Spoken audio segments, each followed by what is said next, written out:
Blood freezes differently than rainwater. It forms dark crystals on skin, turns black against white snow. A wanted man knows this intimately, counting each labored breath as Montana's winter claws through his bullet wound. $5,000. That's the price on his head. That's what makes every shadow an enemy, every stranger a potential executioner. But some ghosts can't be outrun.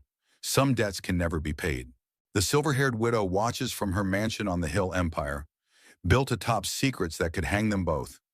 She needs a desperate man. He needs sanctuary. In the unforgiving West, redemption is as rare as mercy. Justice bends to power, and truth is the most dangerous weapon of all. A marriage of convenience. A daughter seeking vengeance. A corrupt general hiding war crimes that stain America's soul. Some say time heals all wounds, but in these territories, time merely hardens the scars of those who've learned that survival sometimes requires becoming the very thing you once hunted. The Montana winter cut through Ethan Blackwood's coat like it wasn't there.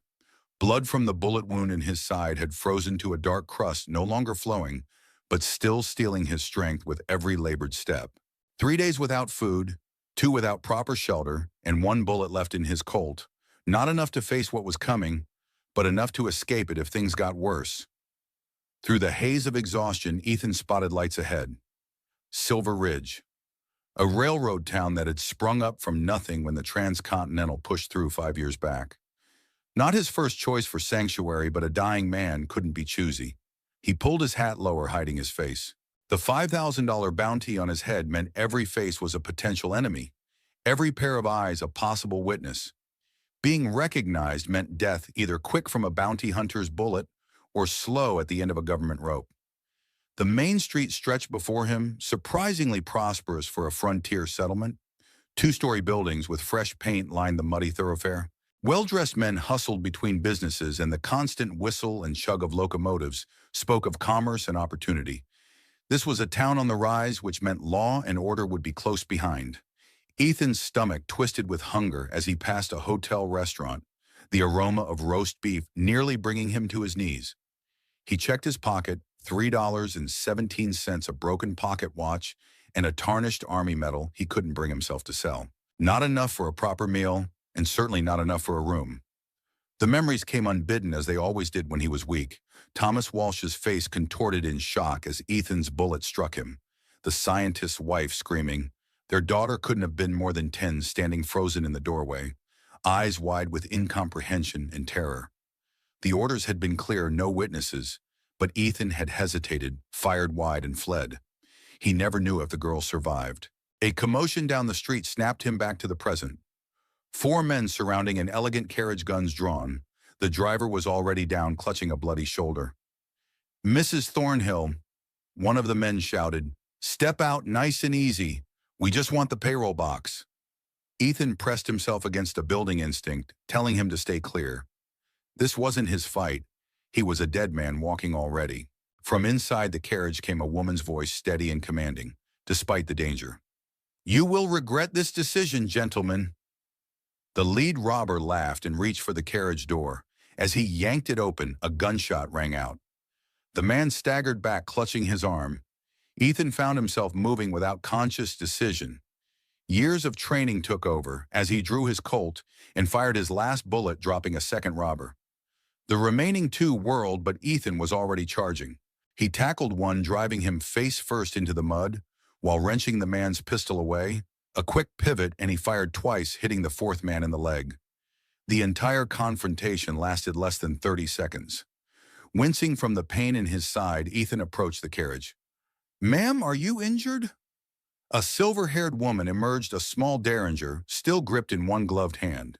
Despite her advanced years, mid-60s at least, she carried herself with the rigid posture of someone half her age. Her clothing, a severe black traveling dress, spoke of wealth without ostentation. "I am unharmed," she said, studying Ethan with piercing blue eyes that seemed to catalog his every feature. "Though my driver requires medical attention." As a small crowd gathered, drawn by the gunfire, Ethan knew he should disappear. Being noticed was dangerous, but blood loss and hunger had taken their toll. The buildings around him began to tilt and sway. "You're wounded." The woman observed her voice fading as darkness crept in from the edges of Ethan's vision. The last thing he remembered was the cold mud against his face and the woman's voice giving brisk orders to the gathering townspeople. Ethan woke to unfamiliar softness beneath him and the scent of clean linen. For a moment he thought he was dreaming. It had been years since he'd slept in a proper bed. Then the pain in his side reminded him of reality. Finally rejoining the living I see. The silver-haired woman from the carriage sat in a chair beside the bed, a ledger open on her lap. Behind her, sunlight streamed through lace curtains in what appeared to be a well-appointed guest room. "Where am I?" Ethan's voice came out as a rasp. "My home." She closed the ledger. "I am Margaret Thornhill. My friends call me Maggie, though few take such liberties. You've been unconscious for 2 days while Dr. Peterson tended your wounds." Ethan attempted to sit up, wincing. "Much obliged for the care, Mom, but I should be moving on." "With a bullet wound, $3 to your name, and bounty hunters likely searching every settlement within 100 miles, I think not." Her tone brooked no argument. "Besides, you saved my life. That creates a certain obligation." Ethan froze. "You know who I am." It wasn't a question, but she answered anyway. Ethan Blackwood, former Union Army scout, now a hired gun, wanted in 3 territories for murder and robbery. A thin smile touched her lips. "Silver Ridge may be remote, but we do receive newspapers." His hand instinctively moved toward where his gun should be, finding nothing. "Your weapon has been secured," Maggie said calmly, "though I wouldn't advise violence in your condition even if you were armed." "Are the local authorities on their way?" "That depends on you, Mr. Blackwood." She set the ledger aside. "I find myself in need of someone with your particular skills. The attempt on my carriage wasn't the first, merely the most brazen. My railroad company has made enemies, and the local sheriff seems incapable of providing adequate protection." Understanding dawned. "You're offering me a job." "Indeed, security for my railroad operations and personal protection when I travel. In exchange, you receive room, board, a generous salary, and my assurance that the law will remain uninterested in your presence in Silver Ridge." Why trust a wanted man? Maggie's expression remained unreadable. Because a man with a price on his head has compelling reasons to remain loyal to the person keeping him from the gallows. She rose, smoothing her skirts. "Rest today, tomorrow. If you're able, my company manager will provide details of your duties." She paused at the door.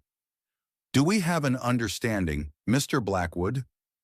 Ethan weighed his options. On one hand, staying in one place increased the risk of discovery. On the other, he was in no condition to run, and Maggie Thornhill offered protection he desperately needed. "We do, Mrs. Thornhill." "Excellent." She nodded, satisfied. "Welcome to Thornhill Railway Company, Mr. Blackwood." Narkunawum. The Thornhill estate sat on a hillside overlooking Silver Ridge, a sprawling Victorian mansion that would have seemed more at home in Boston than the Montana frontier. From his bedroom window, Ethan could see the train yards and the constant activity of workers loading cargo, maintaining engines, and preparing for departures over the next 2 weeks as his wound healed. Ethan familiarized himself with his new duties. The Thornhill Railway Company operated lines connecting Silver Ridge to Denver, Salt Lake City, and emerging settlements throughout the territory. Their biggest revenue came from government contracts, mail delivery, and mining company shipments. Samuel Hayes, the company manager, made no effort to hide his disapproval of Ethan's appointment.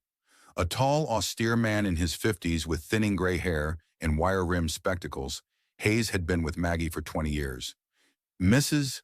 Thornhill may trust you, Blackwood, but I do not," he stated bluntly during their first meeting. "One misstep, one hint that you're taking advantage of her generosity, and I'll personally see you handed over to the authorities." Despite Hayes's hostility, Ethan found himself settling into a routine.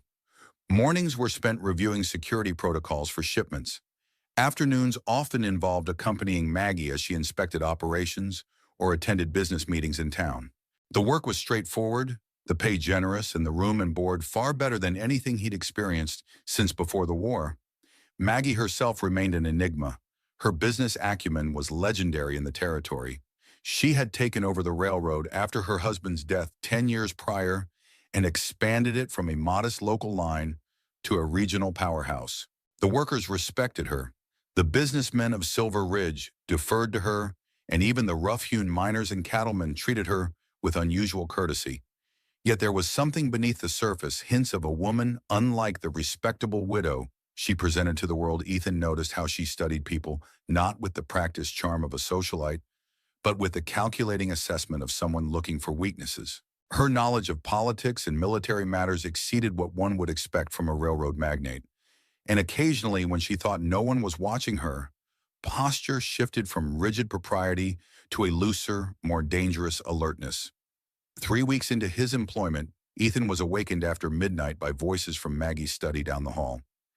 He moved silently to investigate years of training, making his footsteps soundless on the carpeted floor. The study door was ajar, allowing a sliver of lamplight to escape. Maggie sat at her desk, a telegraph key before her, tapping out a message. Her face, illuminated by the soft glow, showed none of its usual composure. For the first time since Ethan had met her, she looked her age and afraid. After sending her message, she waited, tension evident in every line of her body. The telegraph clicked in response, a rapid series of dots and dashes that Ethan couldn't decipher from his position. Whatever the message contained, it caused Maggie's hands to tremble slightly as she wrote something on a notepad. Ethan retreated to his room, questions multiplying. Who was Maggie communicating with so secretively in the middle of the night? What could make such a formidable woman show fear? The next morning, Maggie summoned him to her study. She looked composed again. No trace of the previous night's distress. Blackwood. How familiar are you with the Billings line? She asked without preamble. It's your newest route, carries primarily mining supplies and military shipments to the Northern Territories. Precisely. There's a valuable cargo leaving tomorrow. Government payroll for Fort Harrison. I want you to personally oversee security arrangements. Ethan nodded. Of course, though Hayes usually handles the northern routes. Mr. Hayes will be occupied with other matters. Something in her tone suggested this was non-negotiable. The Billings line has experienced difficulties recently, attempted robberies, damaged tracks. The Army has requested additional security measures. It was a reasonable explanation, but Ethan sensed she wasn't telling him everything. Is there something specific I should be watching for? Maggie held his gaze for a long moment. Trust is earned incrementally, Mr. Blackwood. Perform this task satisfactorily, and we can discuss broader concerns. The Billings route took Ethan away from Silver Ridge for 5 days. The journey itself was uneventful, but it gave him time to consider his situation. Maggie Thornhill was hiding something significant. She had hired him not just for his gun, but for his discretion and possibly his willingness to operate outside the law. Upon his return, Silver Ridge was buzzing with excitement over a visitor, Colonel James Winston of the U.S. Army Corps of Engineers, reportedly inspecting railroad infrastructure for military purposes. Ethan thought little of it until he spotted the colonel leaving Maggie's office. Their conversation ending abruptly at his approach. "Ah, you must be Blackwood," Winston said, extending his hand. "Mrs. Thornhill speaks highly of your security expertise." There was something familiar about the man, not his face but his bearing, the way he assessed Ethan with a quick professional glance. Military certainly, but something more. Something that raised the hairs on the back of Ethan's neck. "The Billings shipment arrived safely, I trust," Winston continued. "Without incident." Ethan confirmed, studying the man, mid-60s. Silver hair cropped short, the posture of someone accustomed to command. His uniform was impeccable, decorations indicating service in the Union Army during the war. "Excellent. The Army values reliable partners." Winston tipped his hat to Maggie. "We'll continue our discussion tomorrow, Mrs. Thornhill." After he departed, Ethan turned to Maggie. "What's a full colonel doing inspecting a civilian railroad?" "Government contracts require oversight," she replied smoothly. "Colonel Winston has been tasked with evaluating transportation infrastructure throughout the territory." It was a plausible explanation. Too plausible, like a cover story rehearsed until it became second nature. That night, Ethan was woken again by sounds from Maggie's study. This time, it wasn't the click of telegraph keys but raised voices, Maggie and Winston, their conversation heated enough to penetrate the thick walls. Cannot simply appear after 20 years and make demands. Maggie was saying, her voice tightly controlled but intense. It wasn't a request, Margaret. Winston's reply carried the unmistakable tone of command. The documents must be surrendered. Or what, Victor? You'll expose me, destroy everything I've built. That weapon cuts both ways. Victor, not Winston. The name triggered something in Ethan's memory, a name mentioned in whispers during the war. General Victor Coleman, head of a shadowy intelligence unit responsible for covert operations behind Confederate lines. Don't threaten me, the man warned. I still have friends in Washington. One telegraph could bring federal marshals to your door. None. And one packet of letters could expose your treason? Maggie countered. We both have much to lose, old friend. Their voices lowered, becoming inaudible. Ethan retreated, his mind racing Margaret Thornhill and Victor Coleman. Not Winston had history, dangerous history, that both were desperate to keep buried. The next morning, Maggie appeared at breakfast as if nothing had happened.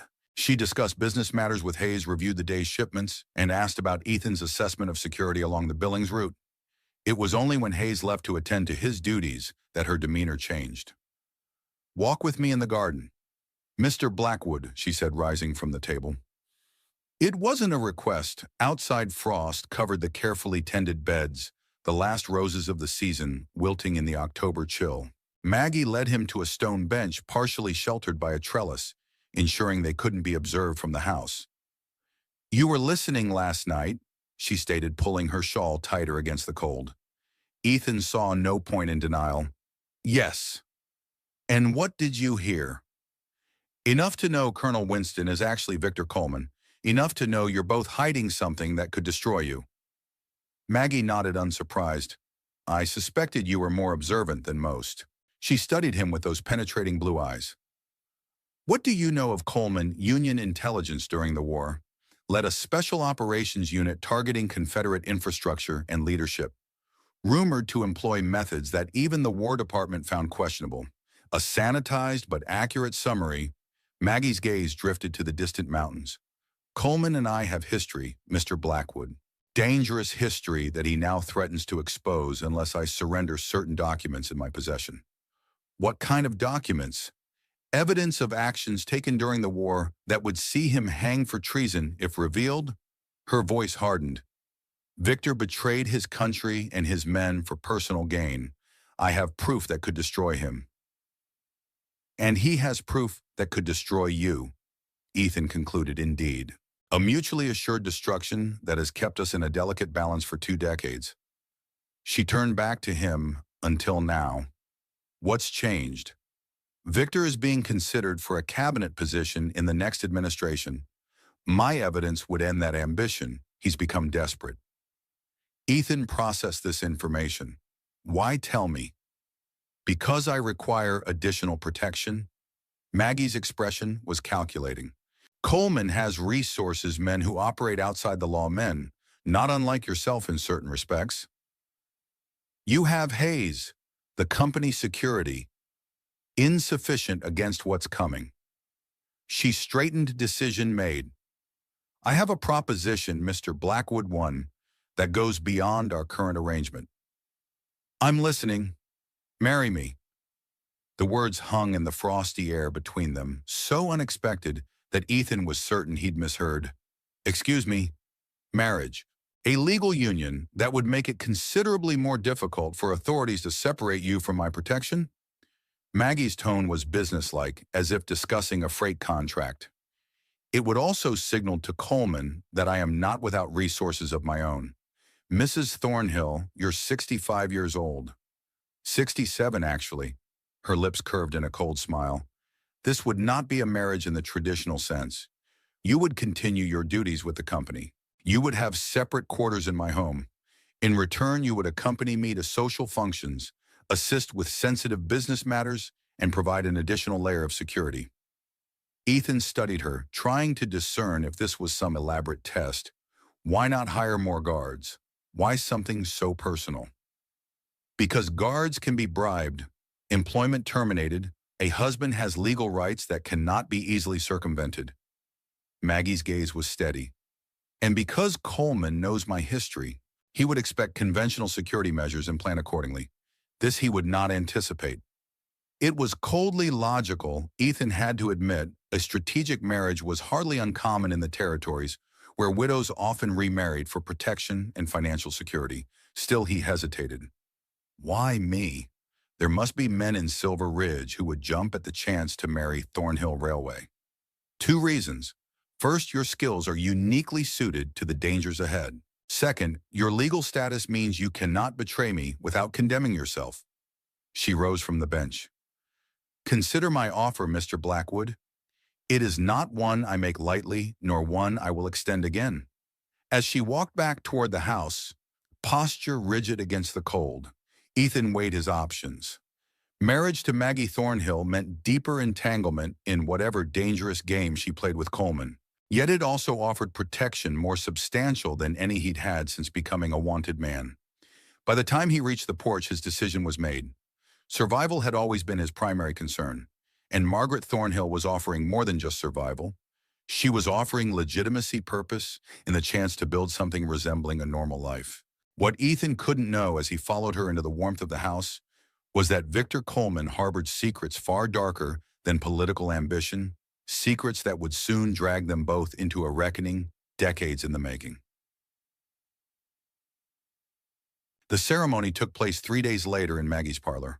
With only a handful of witnesses present, Hayes stood rigid and disapproving beside the town mayor, who conducted the brief service with barely concealed confusion. Dr. Peterson and his wife had been invited to lend an air of respectability, though their sidelong glances suggested they found the union peculiar. At best, Ethan wore a new black suit with a silver waistcoat that Maggie had commissioned from the town tailor. His typically unkempt hair had been trimmed, his beard groomed into something presentable. Standing beside his elderly bride, he felt like an imposter in more ways than one. Maggie herself wore a dress of midnight blue silk, severe but elegant. No veil obscured her face, no flowers adorned her silver hair. She recited her vows in a clear, unwavering voice, as if finalizing a business transaction rather than embarking on matrimony.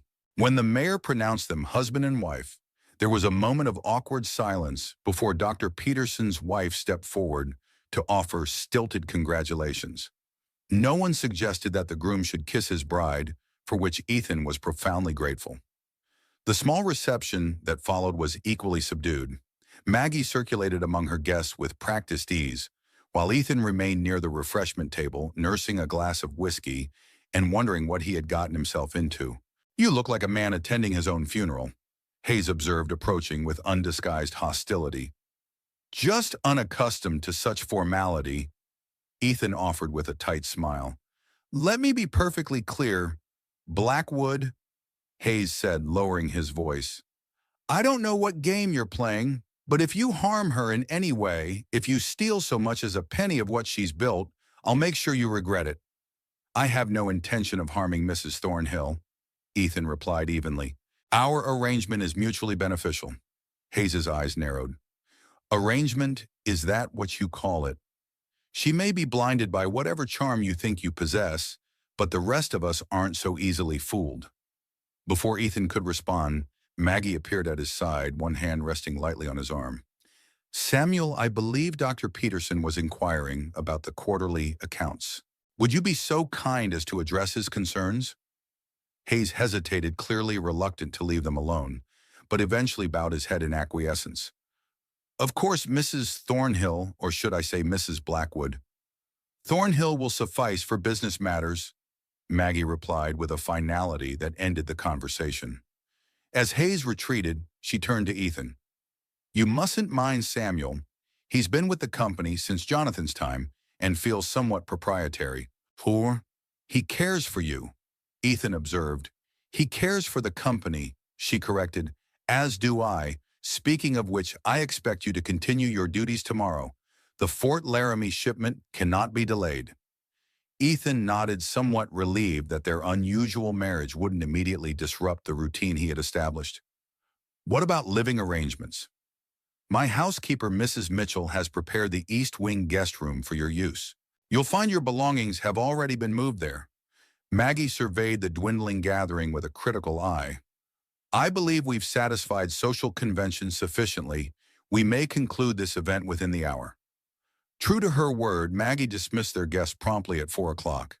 As the front door closed behind the last visitor, she turned to Ethan with a businesslike air. I have correspondence to attend to, Mrs. Mitchell will show you to your quarters and acquaint you with the household schedule. Dinner is served at 6. I prefer punctuality. With that, she swept from the room, leaving Ethan to follow the stone-faced housekeeper up a grand staircase and down a long corridor to what would now be his domain. The guest room proved to be a suite larger than any home Ethan had ever occupied. A spacious bedchamber connected to a private sitting room, complete with writing desk, comfortable chairs and bookshelves lined with leather-bound volumes. A smaller door led to a bathing room with modern plumbing, a luxury he had rarely encountered. Mrs. Thornhill had these quarters renovated last month. Mrs. Mitchell informed him, her tone suggesting she found the effort wasted on someone like him. Towels are changed daily. Hot water is available upon request. Breakfast is served at 7 unless you prefer to take it earlier before your duties. This is more than adequate, Ethan said, surveying the opulent surroundings. Please thank Mrs. Thornhill for her generosity. The housekeeper's expression suggested she would do no such thing. Your clothing has been unpacked, Mr. Davis. The groundskeeper can provide transportation to town when needed. She paused at the door. Mrs. Thornhill values her privacy. Mr. Blackwood, I suggest you do the same. After she departed, Ethan explored his new accommodations more thoroughly. The wardrobe contained not only his few possessions, but several new suits, shirts, and a pair of boots finer than any he had ever owned. On the writing desk, he found a small leather box containing a pocket watch, gold rather than his tarnished brass one, and a set of cufflinks bearing the Thornhill monogram. The generosity was unexpected and somewhat discomforting. Ethan had entered this arrangement for protection. Not wealth, and the extravagance made him feel even more. The fraud dinner that evening was a silent affair. Maggie sat at the head of a table that could have accommodated 20 with Ethan at the far end. The distance between them seemed both literal and figurative as they consumed an excellent meal without exchanging more than a dozen words. Days passed in this fashion, with Ethan fulfilling his duties at the railroad company, departing early and returning late. Maggie managed her business empire from her study, emerging only for meals and the occasional social obligation, where she now presented Ethan as her husband.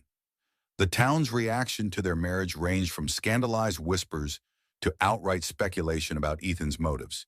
He endured the sidelong glances and abruptly terminated conversations with stoic resignation. The protection Maggie provided was worth the discomfort of public scrutiny. Weeks became months and a strange routine emerged. Though they lived under the same roof, Ethan and Maggie rarely interacted beyond the necessities of maintaining appearances. She never questioned his past, and he never inquired about the empire she had built, or the husband whose portrait still hung in the main hall. Winter descended upon Montana with brutal efficiency. The railroad routes became treacherous schedules more difficult to maintain. Ethan spent long hours organizing alternative transportation methods, including sleighs for the most critical shipments. His innovations impressed even Hayes, whose initial hostility had grudgingly evolved into reluctant respect. It was during one particularly fierce blizzard, with both of them confined to the house by impassable roads, that Ethan got his first real glimpse beneath Maggie's carefully constructed facade. He had retreated to the library after dinner, seeking distraction in the extensive collection of books. To his surprise, Maggie was already there, seated in a high-backed chair near the fire, a glass of brandy in one hand and a leather-bound journal in the other. "Forgive me," he said, preparing to withdraw. "I didn't mean to intrude." "No need to leave on my account," Maggie replied, gesturing to the chair opposite hers. "The storm will likely keep us housebound for days. We might as well become accustomed to each other's company." Cautiously, Ethan accepted the invitation, selecting a volume of Western exploration from a nearby shelf before settling into the indicated chair. They read in companionable silence for a time, the only sounds the crackling of the fire and the occasional turning of pages. "Have you ever been to Washington, Mr. Blackwood?" Maggie asked, suddenly breaking the quiet. Ethan looked up, surprised by the personal question. "Once, briefly, after the war. Not a place I'd care to revisit." Maggie nodded, her gaze distant. "It's a city of facades, beautiful architecture concealing ugly ambitions. I lived there for some years before coming to Montana." "You miss it," he observed. "At times," she took a sip of her brandy. "Though I found the territories offer their own form of perspective." Curiosity, long suppressed in favor of discretion, prompted Ethan to press further. "What brought you to Silver Ridge? It seems an unlikely place for someone accustomed to Washington society." A shadow crossed Maggie's face, gone so quickly, Ethan might have imagined it. "Opportunity, Mr. Blackwood. The same motivation that drives most of us to unlikely places." She closed her journal with a decisive snap, effectively ending the brief moment of personal disclosure. "If you'll excuse me, I believe I'll retire for the evening." Ethan stood as she rose, a courtesy that had become habitual. "Good night, Mrs. Thornhill." She paused at the door, looking back at him with an unreadable expression. "Under the circumstances, you might consider addressing me as Margaret when we're in private." Before he could respond, she was gone, leaving Ethan to contemplate this small but significant shift in their relationship. The following morning, Ethan was summoned to Maggie's study. She sat at her desk, a telegraph form in her hand, her expression grave. "Victor Coleman has been appointed to the President's Commission on Western Development," she said without preamble. "He'll be returning to Silver Ridge within the week, ostensibly to continue his infrastructure assessment." Ethan nodded, understanding the implications. "But actually to press his demands for the documents you hold key." "Precisely." She set the telegram aside. "His appointment strengthens his position. If confirmed by the Senate, he'll have significant influence over railroad contracts throughout the territories, contracts that could make or break Thornhill Railway." Ethan concluded. Indeed, Maggie's gaze was calculating. "Which is why we must prepare for his arrival carefully. He'll expect me to surrender the evidence now that he has governmental authority behind him. And will you?" "That depends on you, Mr. Blackwood." She studied him thoughtfully. "How far are you willing to go to protect our arrangement?" The question hung between them, loaded with implications. Ethan considered his answer carefully. "I've killed before. In war and self-defense. I'm not an assassin." "I'm not asking you to kill Coleman." Maggie shook her head. "That would invite more scrutiny than either of us could survive. I merely need to ensure he understands that exposing me would be mutually destructive. You need a show of force, a reminder that you're not defenseless." "Precisely." She leaned forward slightly. "Coleman arrives on Thursday's train. I want you beside me when I receive him. Let him see that I've acquired protection he didn't anticipate." Ethan nodded, though something about the situation still troubled him. "What exactly does he want from you? What's in these documents that's worth such risk?" Maggie's expression closed. "That information isn't relevant to your duties." "It is if I'm putting my life on the line." Ethan countered. "I need to know what I'm dealing with." For a long moment, she simply looked at him, weighing her response. Finally, she rose and moved to a painting on the wall, a landscape of the Montana foothills. She swung the frame aside, revealing a small wall safe concealed behind it. After entering the combination, she removed a thin leather portfolio and returned to her desk. "What I'm about to show you goes no further than this room. Even Hayes doesn't know of its existence." Inside the portfolio were papers yellowed with age letters, military dispatches, and a map marked with locations throughout the southern states. Ethan scanned the documents, his expression darkening as he read, "Operation Phoenix." He murmured, recognizing the code name. "There were rumors during the war chemical weapons tested on Confederate prisoners, officially denied by the War Department." "With good reason." Maggie's voice was grim. "Victor authorized experiments on prisoners of war, and later on civilian populations suspected of harboring Confederate sympathizers. Entire communities poisoned to test the effectiveness of new compounds." Ethan looked up sharply. "You were part of this." "I was Victor's intelligence officer. I gathered information on target locations, assessed security risks. Her eyes held his steadily. I did not know the full extent of the operation until near the end of the war. By then, hundreds had died. And you kept evidence, Ethan indicated the papers, insurance. When I confronted Victor about the civilian casualties, he threatened to have me eliminated as a security risk. These documents were my protection, and later my means of ensuring his silence when I built a new life here. Ethan examined a dispatch bearing Coleman's signature, authorizing the deployment of experimental deterrents in a Tennessee valley known to shelter Confederate guerrillas. The clinical language couldn't disguise the horror of what had happened. Does the government know about this? Certain officials were aware, though the full scope was concealed even from them. After the war, it was quietly buried, another atrocity in a conflict full of them. Maggie carefully returned the documents to the portfolio. If these were made public now, it would implicate not just Victor, but members of the current administration who tacitly approved the program. Outlaw, which is why Coleman can't allow them to surface.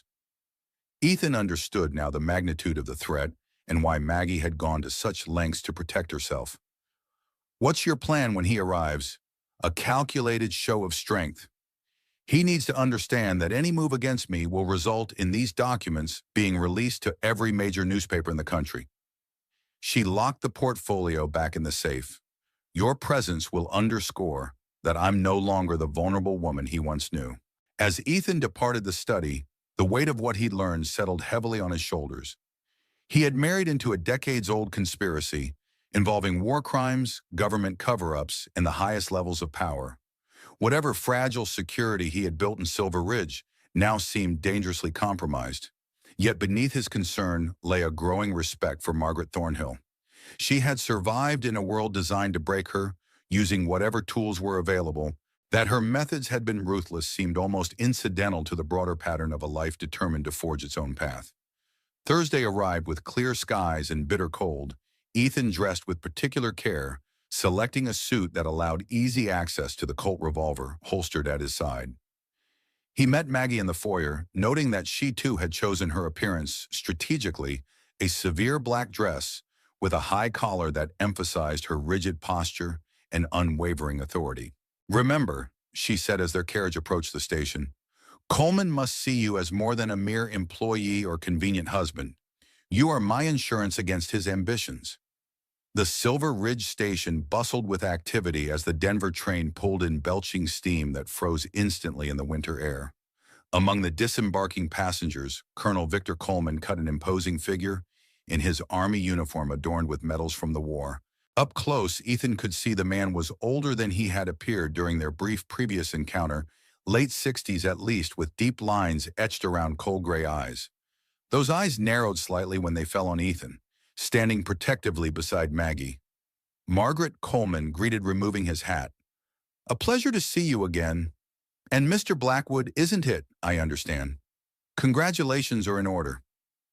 Victor, Maggie's tone was cool but cordial. Silver Ridge welcomes the President's Commission, of course, though we had little notice of your return.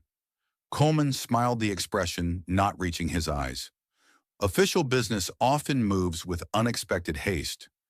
Perhaps we could continue this conversation somewhere more private. The matter I wish to discuss is of a sensitive nature. Of course, Maggie gestured toward their waiting carriage. My husband and I would be delighted to host you for lunch at the estate. The emphasis on husband was subtle but unmistakable. Coleman's smile tightened fractionally as his gaze shifted to Ethan. I had hoped for a private discussion given the nature of our business. Mr. Blackwood is fully aware of our history. Victor, Maggie's voice carried a warning edge. There are no secrets between us. The ride to the Thornhill estate passed in tense silence, broken only by Coleman's occasional comments about changes to Silver Ridge since his last visit.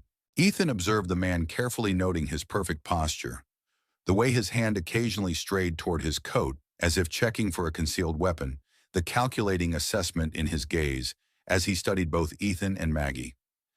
This was no mere government official, but a man accustomed to violence and deception, someone who had given orders that sent men to their deaths without hesitation. At the estate, Mrs. Mitchell served lunch in the formal dining room, her disapproving glances at Coleman suggesting she knew more about his identity than her position would indicate. Throughout the meal, conversation remained superficial. Railroad expansion, territorial politics, mutual acquaintances in Washington. It was only when they retired to Maggie's study, doors firmly closed against potential eavesdroppers, that the pretense dropped away. "I'll be direct, Margaret," Coleman said, declining the offered brandy. "The Senate confirmation hearings begin next month. I cannot afford any complications, such as evidence of your war crimes becoming public." Maggie's tone was conversational, as if discussing the weather. Coleman's expression hardened. "We both made difficult decisions during the war, decisions that served our country's interests, whatever history might judge of our methods. Is that how you justify the families at Copper Creek?" Maggie's voice suddenly carried an edge of genuine emotion. 78 civilians, Victor 23 of them, children, regrettable collateral damage and a greater cause. Coleman waved a dismissive hand.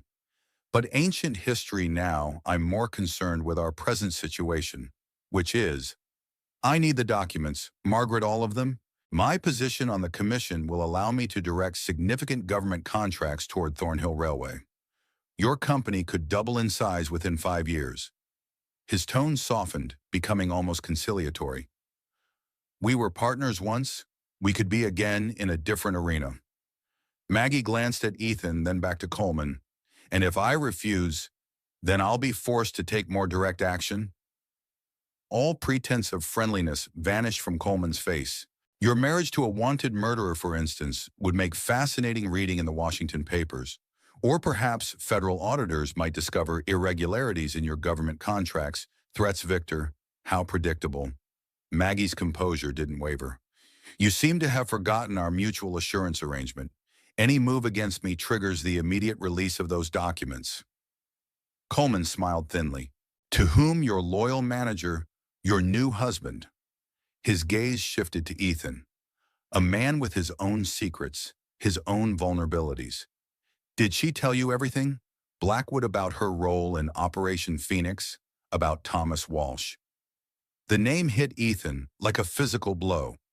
Thomas Walsh, the scientist he had been ordered to eliminate 5 years ago.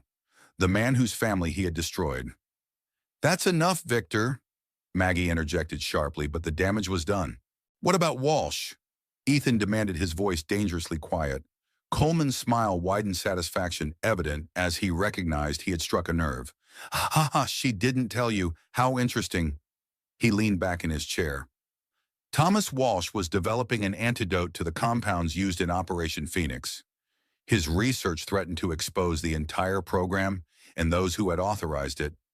Ethan turned to Maggie, searching her face for denial. Finding none, he felt cold certainty settle in his stomach. "You knew when you hired me, you knew who I was, what I had done." "Not initially," she admitted, her composure finally cracking. "Not until I recognized your name from the intelligence reports. You used me." The sense of betrayal was surprisingly sharp. "All of this, the job, the marriage, it was because you knew I had killed Walsh. I hired you because you had skills I needed." Maggie countered. The rest came later. Coleman watched their exchange with evident satisfaction. How touching the assassin and his target's former colleague, bound in matrimony built on mutual deception. He rose from his chair. "I'll give you until tomorrow evening to reconsider my offer, Margaret. The documents in exchange for your company's future. After that, I'll be forced to pursue less pleasant alternatives." After he departed, silence hung heavily in the study. Ethan stood by the window, struggling to contain the anger and confusion roiling within him. The pieces were falling into place. His orders to eliminate Walsh hadn't come through normal military channels, but through shadowy connections to Coleman's network. He had been used as an unwitting executioner to silence a man who threatened to expose war crimes. And Maggie had known, perhaps not from the beginning, but certainly before she had proposed their marriage of convenience. "Was any of it real?" he asked finally. "Or was I just another asset to be deployed against Coleman?" Maggie moved to the safe behind the painting. "You were never just an asset, Ethan." She withdrew the leather portfolio. "But I won't deny that your connection to Walsh made you particularly valuable in the current situation. Why? Because I'm guilty of the same crimes you're trying to hide. Because you understand the cost of following orders without questioning their source. She placed the portfolio on the desk between them. I've spent 20 years trying to atone for my role in Operation Phoenix building, a life that might somehow balance the scales against the suffering I helped cause. Ethan turned from the window to face her. And Walsh, what was his role in all this? He was a chemist, brilliant, idealistic, recruited to develop non-lethal chemical deterrents for battlefield use. Maggie's voice softened with what might have been regret. When he discovered Victor was weaponizing his research for use against civilian populations, he threatened to go public. So Coleman ordered him silenced. Ethan's jaw tightened. And I was the weapon. Yes. Maggie met his gaze unflinchingly. Though I didn't know it was you until after you had been working for me for several weeks by then. By then I was useful. The bitterness in his voice surprised even him. By then I had come to respect you, she corrected. To see in you someone who, like me, was seeking redemption for unforgivable acts. Ethan wanted to dismiss her words as manipulation, but something in her expression of vulnerability he had never before glimpsed gave him pause. Did his daughter survive? The question had haunted him for 5 years. Maggie hesitated, then nodded. Eleanor Walsh. She was away at school when her parents were killed. She was taken in by relatives in Denver. The knowledge that he hadn't added a child to his list of victims provided cold comfort. Ethan moved toward the door, needing space to process everything he had learned. Where are you going? Maggie asked. To decide whether our arrangement is still viable. He paused at the threshold. Don't wait up.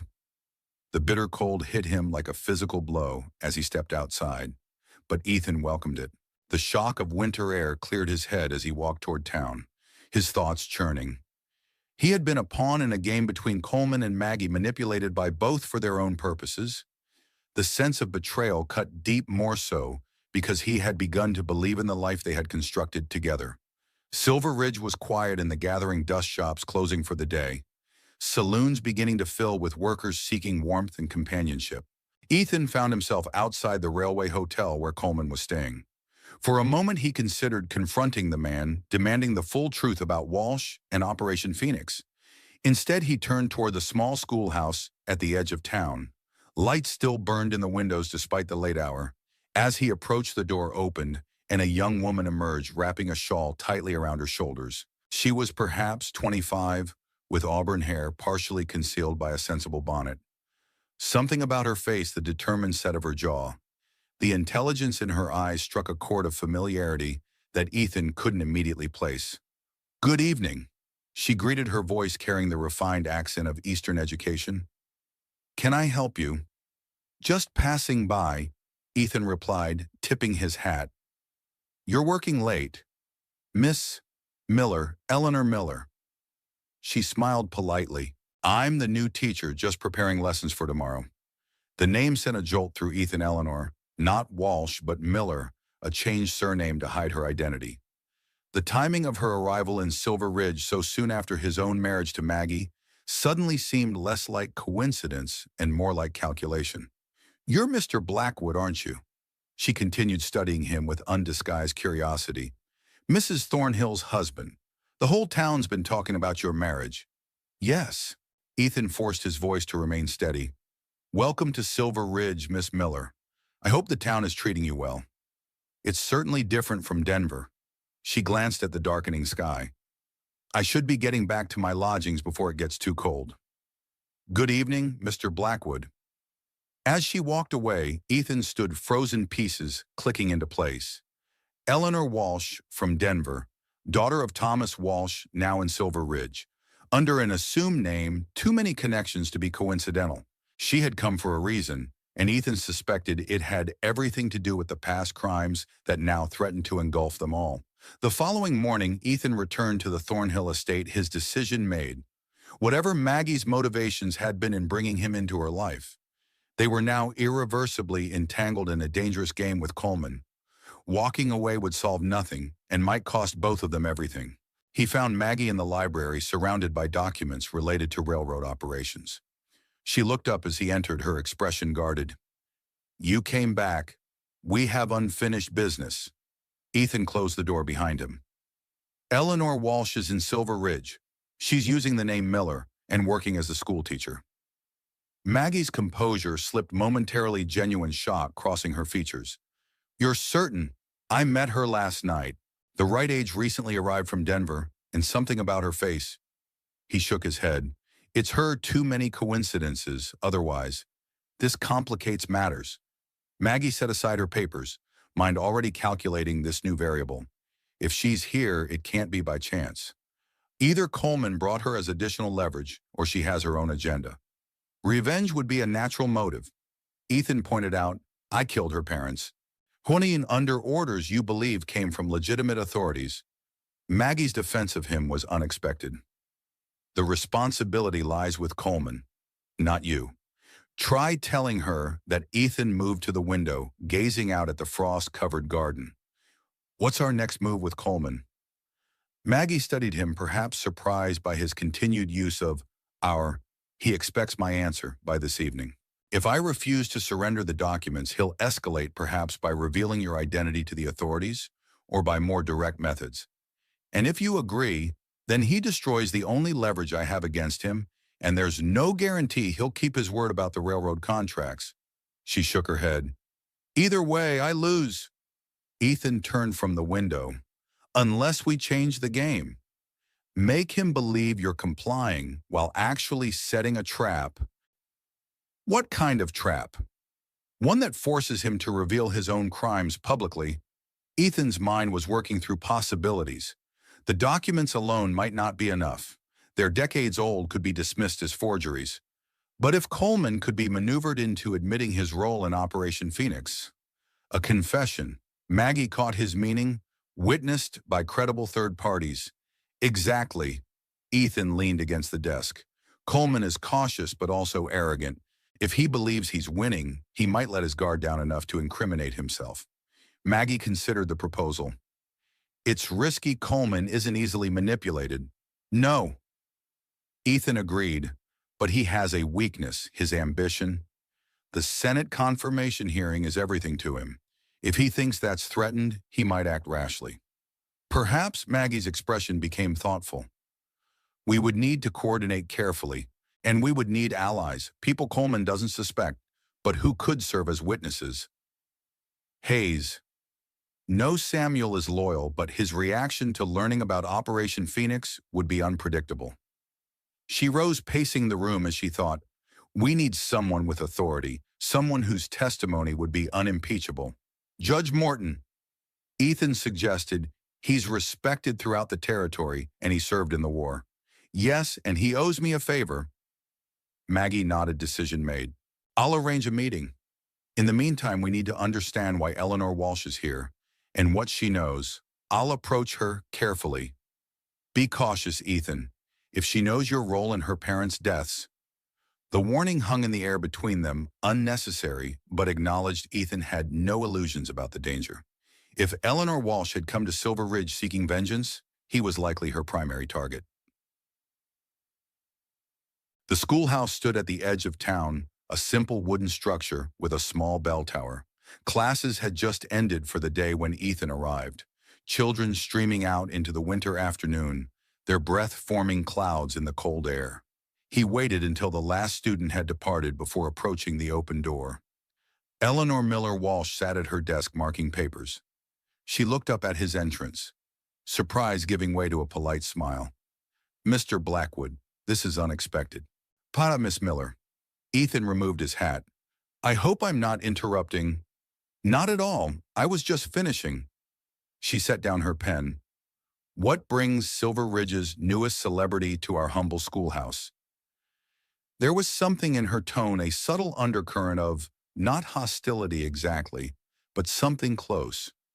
Awareness, perhaps, as if she knew precisely who he was and why he had come. My wife mentioned you're new to our community. I thought I'd extend a proper welcome. Ethan remained near the door, giving her space. It's not easy being a newcomer in a town this size. Your wife is very considerate. Eleanor's smile remained fixed. Though I'm adjusting well enough, the children are eager to learn and the townspeople have been kind. You came from Denver, I believe. Yes, I taught at a girls' school there. Quite a change coming to a frontier town. I wanted adventure. Her eyes hazel like her father's. Ethan now realized never left his face. New experiences, a chance to make a difference. The conversation continued in this vein, superficial pleasantries, masking deeper currents. Ethan probed gently for information about her background, while Eleanor deflected with practiced ease. It was like a fencing match where neither opponent committed fully to an attack. "Well, I should let you finish your work," Ethan said finally. "But Mrs. Thornhill and I would be honored if you would join us for dinner tomorrow evening. A small gathering, just you, us, and perhaps one or two others from town." Surprise flickered across Eleanor's face, quickly masked. "That's very kind. I would be delighted." "Excellent. Our carriage will collect you at 6. Ethan replaced his hat. "Until tomorrow, then." Outside, he released a breath he hadn't realized he was holding. Eleanor Walsh was not what he had expected. There was steel beneath her refined manners, a sharp intelligence that assessed and calculated, even as she played the role of unassuming schoolteacher. If she had come to Silver Ridge seeking revenge, she was patient and methodical about it, which made her all the more dangerous. Judge William Morton was a mountain of a man, 6'4", with a beard like a biblical patriarch and hands that could crush walnuts.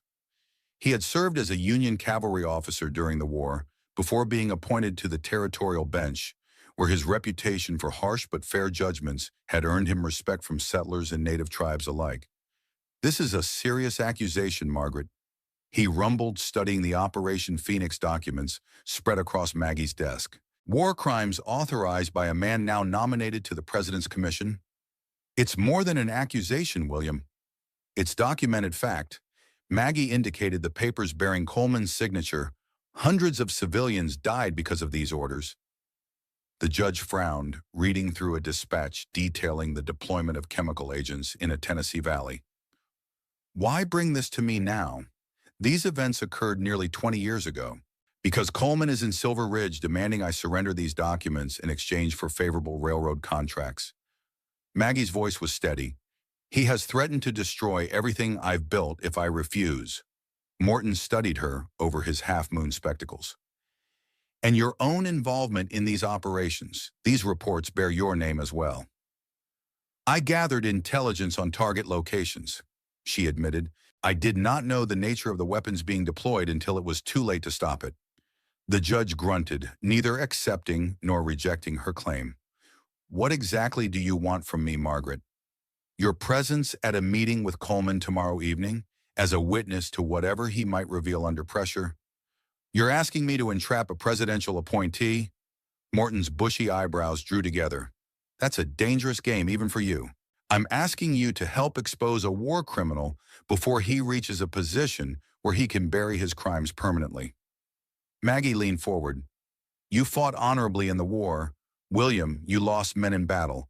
What Coleman did dishonors their sacrifice and everything the Union stood for." The judge was silent for a long moment, his weathered face impossible to read. Finally, he gathered the documents and returned them to Maggie. "Tomorrow evening, you said, 7 o'clock, here at the estate." Morton nodded once. "I'll be there." "But Margaret," his expression turned grave, "if this is some kind of personal vendetta or railroad business dispute masquerading as justice, I will not be party to it." "It's about accountability," Maggie assured him, "nothing more." After the judge departed, Ethan emerged from the adjoining room where he had observed the conversation. He's skeptical, but he'll come. William has always valued justice above politics. Tricky, Maggie carefully returned the Phoenix documents to her safe. More importantly, his presence will give our confrontation with Coleman legitimacy that neither of us can provide alone. "And Eleanor, do you think she'll attend dinner tomorrow?" "She'll come curiosity, if nothing else will bring her." Maggie closed the safe and replaced the painting. "Though I'm concerned about having her and Coleman in the same room, if she recognizes him, we'll seat them separately," Ethan decided. "Introduce them as strangers.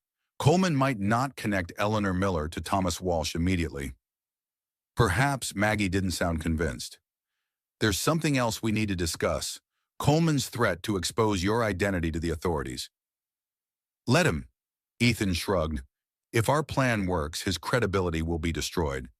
If it fails, well, I've survived as a fugitive before. There may be another option. Maggie hesitated, unusual for her. Judge Morton could petition the territorial governor for a pardon, with his recommendation and my influence. The offer took Ethan by surprise. Why would you do that? Because despite your assumptions about my motives, I do care what happens to you. Maggie's gaze was direct. You fulfilled your part of our arrangement honorably. You deserve a chance at a life not spent looking over your shoulder. Before Ethan could respond, Mrs. Mitchell knocked at the study door, announcing that Hayes had arrived with urgent news. The company manager entered, his typically composed demeanor visibly rattled. There's been an incident at the Billings Junction. He reported, track sabotage. The Army payroll train derailed this morning. Casualties? Maggie asked sharply. 3 guards killed, 2 injured. The payroll strongbox was taken. Ethan exchanged a glance with Maggie. Convenient timing. Coleman arrives and suddenly we have a major security breach. My thoughts exactly. Maggie turned to Hayes. Samuel, assemble a recovery team. The best men we have. Mr. Blackwood will lead the expedition. With respect, ma'am, is that wise? With Colonel Winston's assessment of our security measures ongoing. I have complete confidence in my husband's abilities. Maggie cut him off firmly. The team leaves at first light. After Hayes departed, albeit reluctantly, Ethan confronted the obvious implications. Coleman's behind the sabotage. He's trying to undermine your company's reputation with the Army. And separate us, Maggie added, divide our forces before his deadline this evening. I should stay. The Billings Junction can wait. No, Maggie shook her head. We must appear to dance to his tune for now. You'll gather a team but leave them at the station with instructions to proceed without you. Then circle back here unobserved. And when Coleman comes for your answer tonight, I'll tell him I need until tomorrow to gather all the documents. She smiled thinly. By then, we'll be ready to spring our trap. Tantamate. The day unfolded according to plan. Ethan publicly assembled a recovery team for the Billings Junction, making a show of preparations for an early departure. Meanwhile, Maggie visited Judge Morton again, finalizing details for the following evening. By late afternoon, all was in readiness. Ethan had just returned to the estate through a back entrance when a commotion at the front of the house caught his attention. Moving silently to investigate, he found Mrs. Mitchell in heated conversation with a well-dressed stranger in the foyer. Mrs. Thornhill is not receiving visitors without appointments. The housekeeper was saying firmly, I believe she'll make an exception. The man, mid-30s, with the bearing of former military, produced a small leather case bearing a federal marshal's badge. Marcus Coleman, Deputy U.S. Marshal. I have questions regarding recent security breaches on Thornhill railway lines. The surname sent a jolt of recognition through Ethan Coleman. Not a coincidence. This had to be Victor's son or nephew. Another piece moved on to the board. I'll inform Mrs. Thornhill of your arrival, Mrs. Mitchell conceded reluctantly. As she disappeared into the house, Ethan retreated to the library, taking up position where he could observe without being seen. Minutes later, Maggie appeared every inch the composed businesswoman, despite the unexpected development. Deputy Marshal Coleman, she greeted, extending her hand. What brings the federal authorities to my home? Security concerns Mrs. Thornhill. Coleman's voice carried the refined accent of Eastern education. The recent attack on your Billings line represents a significant threat to government shipments. My office has been instructed to investigate. By whom? Maggie's question was pointed. The Department of the Interior. Colonel Winston specifically requested our involvement, given his assessment responsibilities for the President's Commission. Maggie's expression revealed nothing, though Ethan could imagine her rapid calculations. Victor Coleman was escalating, bringing official pressure through his son while maintaining his own distance from the situation. Of course, please come through to my study. Maggie led the deputy down the hallway. Though I'm surprised the marshals would send someone so quickly, the incident only occurred this morning. We take threats to government shipments very seriously, ma'am. Their voices faded as they entered the study. Ethan remained in the library, alert for any sign of trouble. The arrival of a federal marshal, especially one connected to Victor Coleman, complicated their plans significantly. If the younger Coleman was here to arrest Ethan or intimidate Maggie, they might have to accelerate their timetable. Nearly an hour passed before the study door opened again. Deputy Coleman emerged with Maggie, their conversation seemingly cordial as she escorted him back to the foyer. "I appreciate your cooperation, Mrs. Thornhill," he was saying. "My office will be in touch regarding protective measures for future shipments. Of course, Deputy Thornhill Railway values its government contracts. We'll provide any assistance necessary to your investigation." Satkanai. After the front door closed behind him, Maggie's composed demeanor cracked slightly. She signaled for Ethan to join her in the study, checking that they weren't observed. "Marcus Coleman," she confirmed once they were alone. "Victor's son, though I'm not certain he knows the full extent of his father's activities." What did he want? Ostensibly information about the Billings attack. In reality, he was assessing our security, looking for the Phoenix documents. She moved to the window, watching the deputy's horse disappear down the drive. "Victor is applying pressure from multiple directions. Official investigation of the railway personal blackmail about your identity, and now a federal marshal who happens to be his son. Did Coleman mention anything about tonight's deadline?" "No, but he doesn't need to. The message is clear: surrender the documents or face escalating consequences." Maggie turned from the window. "We need to adjust our plans. Victor will come tonight expecting my capitulation. We must appear to give him what he wants while setting the stage for tomorrow's confrontation." Ethan nodded, understanding her strategy. Make him believe he's won the first round, so he lets his guard down for the second. "Precisely." Maggie moved to her desk. "I need to prepare a convincing decoy documents that appear genuine, but contain nothing truly damaging. Enough to satisfy him temporarily without surrendering our leverage. And if he realizes they're fakes, by then it will be too late." She looked up, her expression resolute. "One way or another, this ends tomorrow night." Evening descended on Silver Ridge, bringing with it a bitter cold that seemed to reflect the growing tension. Ethan positioned himself in the upstairs study, out of sight, but able to observe Coleman's arrival through the window. The general came alone as expected. A man like him would keep his most sensitive business private, even from his son. From his vantage point, Ethan watched as Maggie received Coleman in the foyer, her posture rigid but her manner appearing resigned. They disappeared into the main parlor, where Ethan knew she would present the decoy documents, convincing forgeries that contained just enough truth to seem authentic while omitting the most damning evidence. An hour passed, then two. Finally, the parlor door opened, and Coleman emerged, a leather portfolio tucked under his arm. His expression was one of satisfaction as he exchanged final words with Maggie, too distant for Ethan to hear. Whatever had transpired, Coleman believed he had achieved his objective. Once the general had departed, Ethan descended to find Maggie in the parlor, a glass of brandy untouched beside her. He accepted the decoys, she confirmed. Though not without suspicion, I convinced him that the more sensitive documents were stored separately for security reasons and would be provided tomorrow. Will that buy us enough time? It has to. Maggie finally took a sip of her brandy. He's returning tomorrow at 7, expecting to receive the complete set. That's when Judge Morton will be present and when we'll maneuver him into incriminating himself. Ethan nodded, though concern still nagged at him. And Eleanor, is she still coming for dinner? Yes, at 6. We'll have to manage the timing carefully to ensure she and Coleman don't cross paths prematurely. The plan was taking shape, but with growing complexity and risk, so many variables, so many potential points of failure. If Coleman realized the documents were forgeries before their trap was set, if Eleanor recognized him and reacted prematurely, if the judge had second thoughts about his role.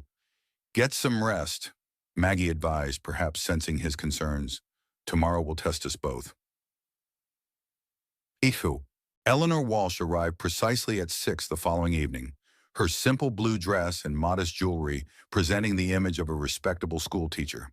If she harbored suspicions about the invitation, her demeanor revealed nothing but pleasant anticipation for an evening of civilized company.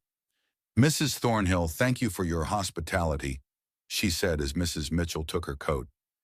"Your home is magnificent. Please call me Margaret. Maggie guided her toward the parlor where Ethan waited. We keep things informal for small gatherings. Eleanor's gaze lingered briefly on Ethan before she smiled. Mr. Blackwood, how kind of you both to include me. Miss Miller, Ethan offered her a glass of sherry. I hope you're finding Silver Ridge to your liking. Very much so, though I admit I was surprised to receive your invitation. I'm still quite new to town. Maggie took a seat across from her. New perspectives are always valuable. And Samuel, Mr. Hayes mentioned that you've been organizing a library fund for the school. As the railway's principal owner, I have an interest in educational initiatives. The conversation flowed easily through dinner, touching on literature, education, and territorial politics. Eleanor proved well-informed and articulate, her comments thoughtful without being confrontational. If she had an agenda beyond professional ambition, it remained expertly concealed. It was only when Maggie excused herself, briefly leaving Ethan and Eleanor alone in the dining room, that the atmosphere shifted subtly.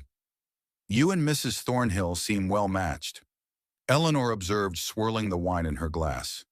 Though your marriage surprised many in town given the circumstances, people always talk about what they don't understand. Ethan replied carefully, Indeed. Eleanor's gaze was steady. For instance, I understand you were a Union scout during the war. A distinguished record, by all accounts. The comment, seemingly innocent, carried undertones that raised Ethan's guard. You seem well informed about my background, Miss Miller. I make it a point to know about the people who interest me. A slight smile played at her lips. Just as I'm sure you've made inquiries about me. Before Ethan could respond, Maggie returned, bringing their private exchange to an end.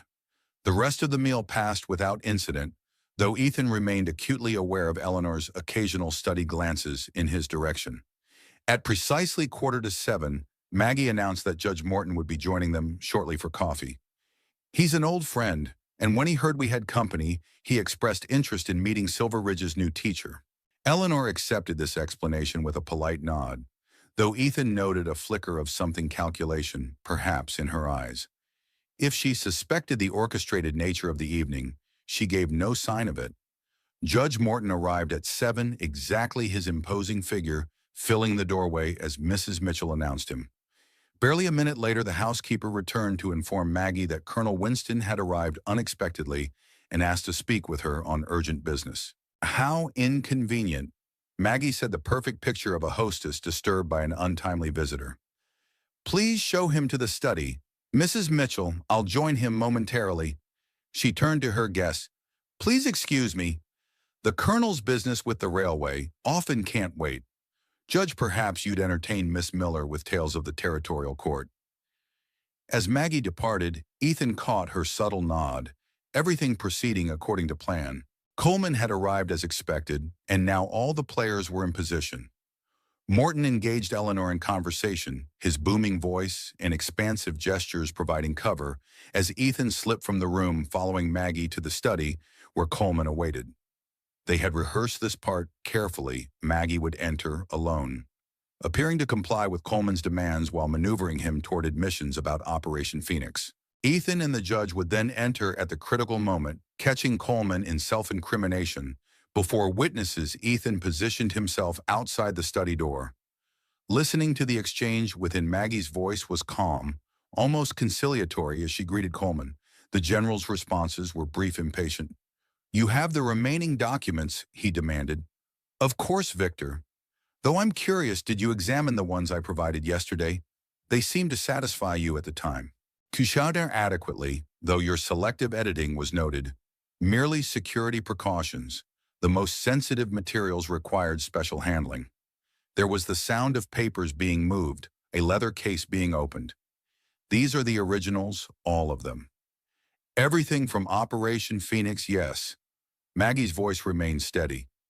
You'll find the deployment orders for Tennessee and Georgia, the casualty reports, your authorizations for expanded testing. Soon her papers rustled as Coleman examined the documents. And you've kept no copies. What would be the point? We both know this ends today. Ethan tensed, listening for his cue. Coleman's next words were crucial. They needed him to acknowledge his role explicitly. Your involvement in Phoenix is equally documented here. Coleman noted, These would implicate you as much as me. Not equally. Victor. Maggie's tone hardened slightly. I gathered intelligence. You authorized the use of chemical weapons against civilian populations, against American citizens. It was war. Coleman's dismissive response carried the arrogance Ethan had anticipated. Difficult decisions were required to preserve the Union. History may judge us, but it will do so from the comfort of a nation we helped save. Is that how you justify Copper Creek, the women and children? A pause, then Coleman's voice lower and more dangerous. Copper Creek was regrettable but necessary. The valley sheltered Confederate guerrillas who had ambushed 3 Union patrols. An example had to be made. An example. Maggie's disbelief was evident. You deployed experimental chemical agents that caused civilians to suffocate in their own homes. Children, Victor. 23 children. Collateral damage. The cold detachment in Coleman's voice was chilling. The operation neutralized a significant enemy stronghold and deterred similar resistance in neighboring counties. By any military calculus, it was a success. And Thomas Walsh, was he collateral damage, too? This was it. The opening they needed. Ethan prepared to enter. Walsh was a liability. Coleman replied, annoyance creeping into his tone. He developed the compounds, then developed a conscience when he saw how effectively they worked. He threatened to expose the entire operation to the press. So you had him killed, him and his wife. I had him eliminated as a security threat. Coleman's voice held no remorse. The same way I would eliminate any threat to national security or my own position, the same way I'll eliminate you if these documents ever surface. That was the confession they needed. Ethan pushed open the door. Judge Morton a step behind him. Coleman turned momentary surprise, giving way to cold fury as he realized the trap. What is this? He demanded. Justice long delayed. Judge Morton answered, his imposing presence filling the room. I've heard enough to confirm serious accusations of war crimes and conspiracy to commit murder. General Coleman's hand moved toward his coat, but Ethan was faster, drawing his revolver. I wouldn't. For a moment, no one moved. Coleman's gaze darted between them, calculating odds and options. William Morton, he finally said, recognition dawning. The territorial judge Margaret always did cultivate useful connections. His lips curved in a cold smile. This changes nothing. It's your word against mine.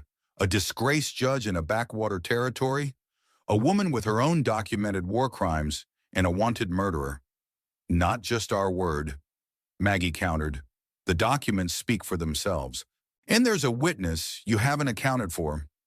On cue, the study door opened wider, revealing Eleanor standing in the hallway, her face pale but composed as she stepped into the room. Hello, General Coleman, she said quietly. Or should I call you Uncle Victor? That's what you insisted I call you when you visited our home in Virginia. Coleman froze, genuine shock registering on his features. Eleanor Walsh. He recovered quickly, his expression hardening. This is a surprise. I was informed you were in Denver with your mother's family. I was until I discovered my father's journals after my aunt died. Eleanor's voice remained steady despite the evident emotion behind her words.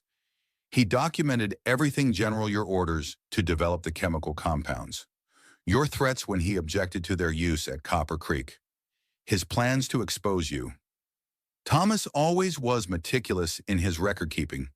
Coleman observed, seemingly unperturbed by this new development. A shame his daughter lacks his intelligence.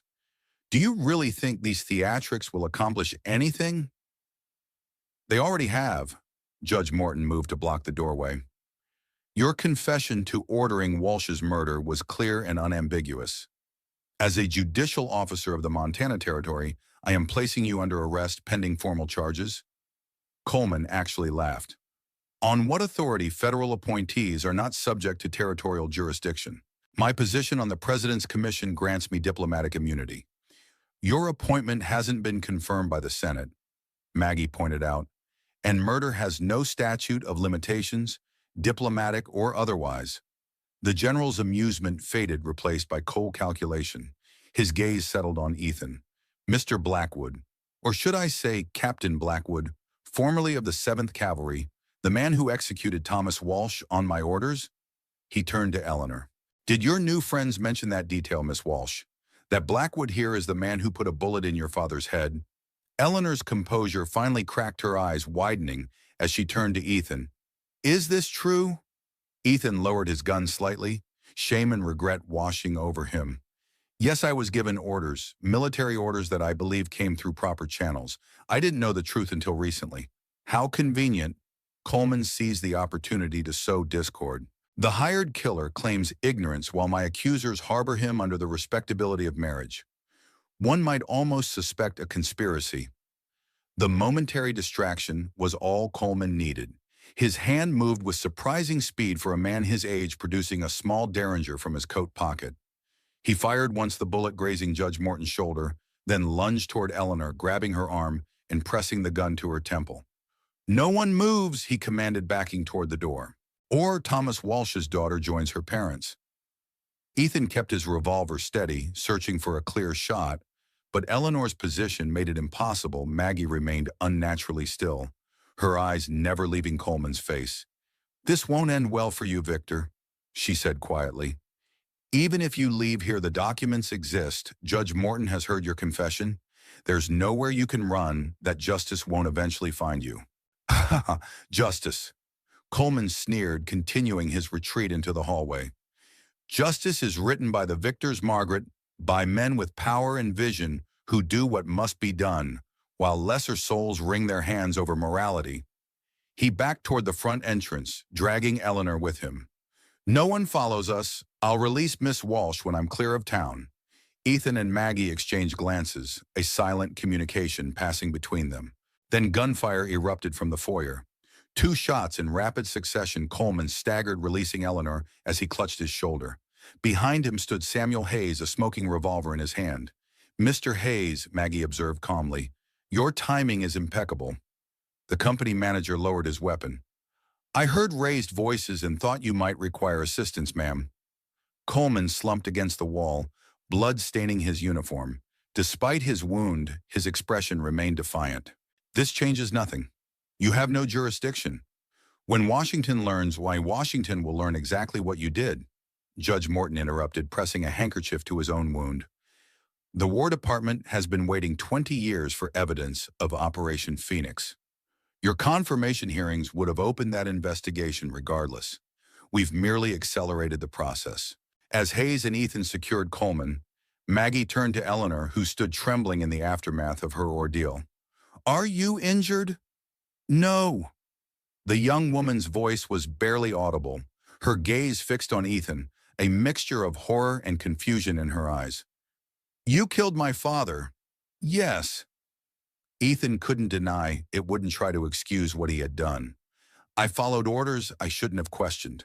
I've lived with that guilt every day since. Eleanor's face hardened. And now you're married to the woman who helped identify the targets for chemical weapons, who worked with the man who ordered my parents' deaths. It's more complicated than that. Miss Walsh, Maggie began, but Eleanor cut her off. It's always complicated for people like you, isn't it? The ones who give orders or follow them without question. The ones who decide which lives matter and which are collateral damage. Her voice broke on the final words. Without another glance at any of them, she turned and fled from the house. In the silence that followed, Judge Morton sighed heavily. That could have gone better. She needs time, Maggie said, though. Whether she believed it was unclear. The truth is never easy to accept, especially when it contradicts the narrative we've constructed to make sense of our pain. Coleman, now secured with his own belt straps, laughed darkly. How philosophical you've become, Margaret. Though I notice your newfound conscience didn't prevent you from manipulating everyone in this room to achieve your objectives. Enough, Judge Morton nodded to Hayes. Get him to the sheriff's office. I'll send telegrams to the territorial governor and the War Department tonight. As Hayes led Coleman away, the general called back over his shoulder. This isn't over, Margaret. Men like me don't fall without taking others down with them. My son is still out there, a federal marshal with the authority to investigate Thornhill Railway, and he will once he learns what's happened here. The threat lingered even after Coleman had been removed from the house. Ethan holstered his weapon, the victory, feeling hollow in the wake of Eleanor's reaction. "Will the charges against Coleman hold?" he asked Morton. "For Walsh's murder, possibly. The chain of command creates legal complications, but his confession helps. For Operation Phoenix," the judge shrugged his massive shoulders.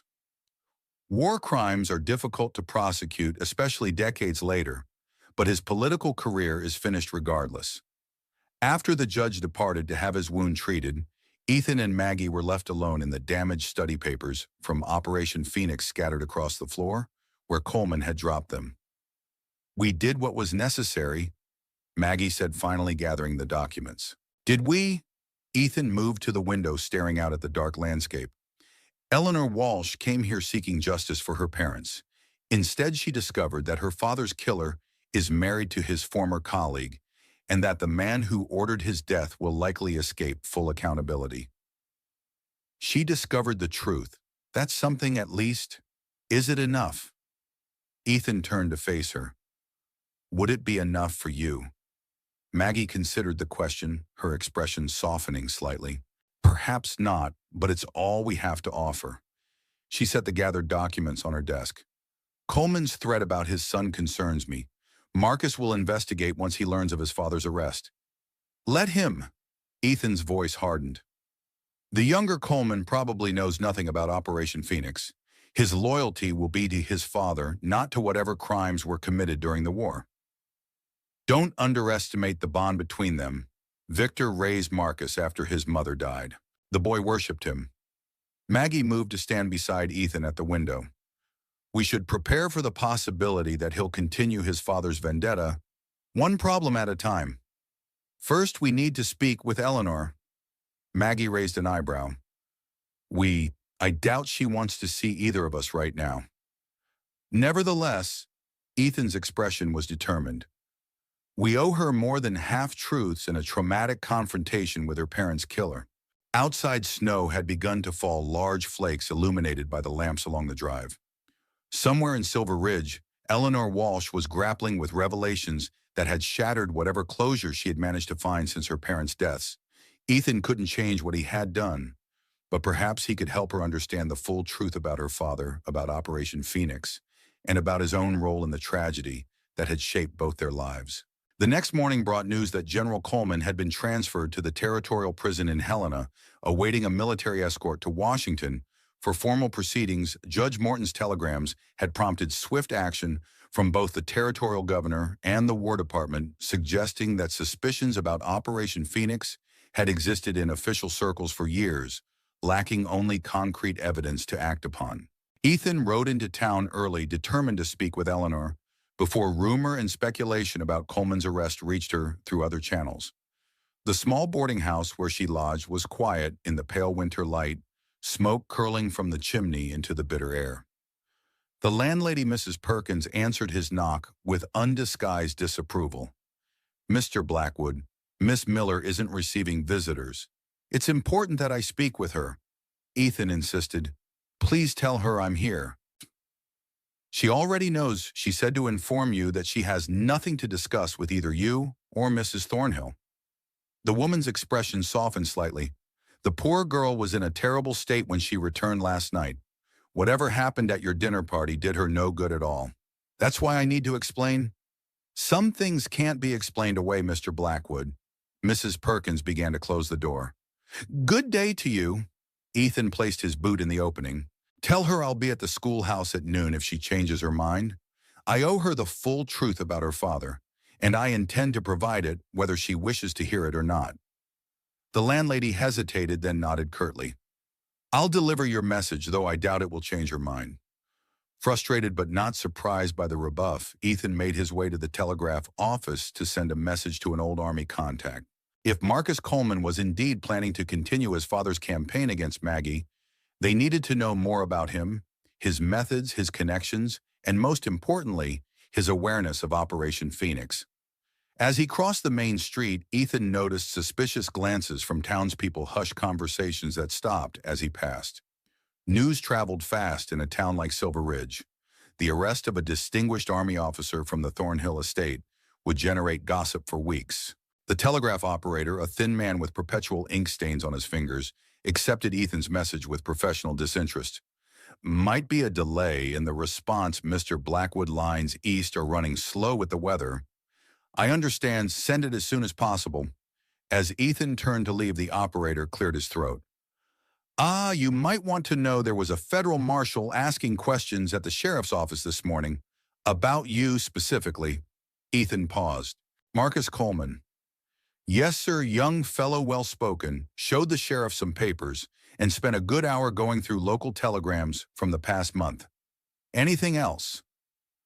Well, the operator hesitated, lowering his voice.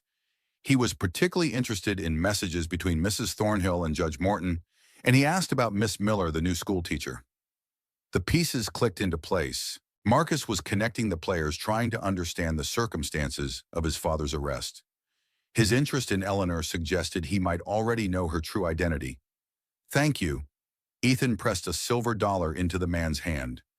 If Marshal Coleman returns, I'd appreciate knowing what he's asking about. The schoolhouse stood empty when Ethan arrived at noon, the children having been given an unexpected holiday due to their teacher's indisposition. He waited on the porch, watching as snowflakes began to fall again, dusting the bare branches of the elm trees that lined the path. At 12:30, he had nearly given up hope when he spotted Eleanor approaching, her dark cloak pulled tight against the cold. Her face was pale, eyes reddened from crying or lack of sleep, but her expression was composed as she stopped at the foot of the steps. Mrs. Perkins said you're determined to speak with me, she said, making no move to come closer. That you believe you owe me the full truth, as if that could possibly matter now. It matters. Ethan remained where he was, giving her space. Not because it will change what happened, but because you deserve to know why it happened. I know why General Coleman ordered my father's death to protect Operation Phoenix.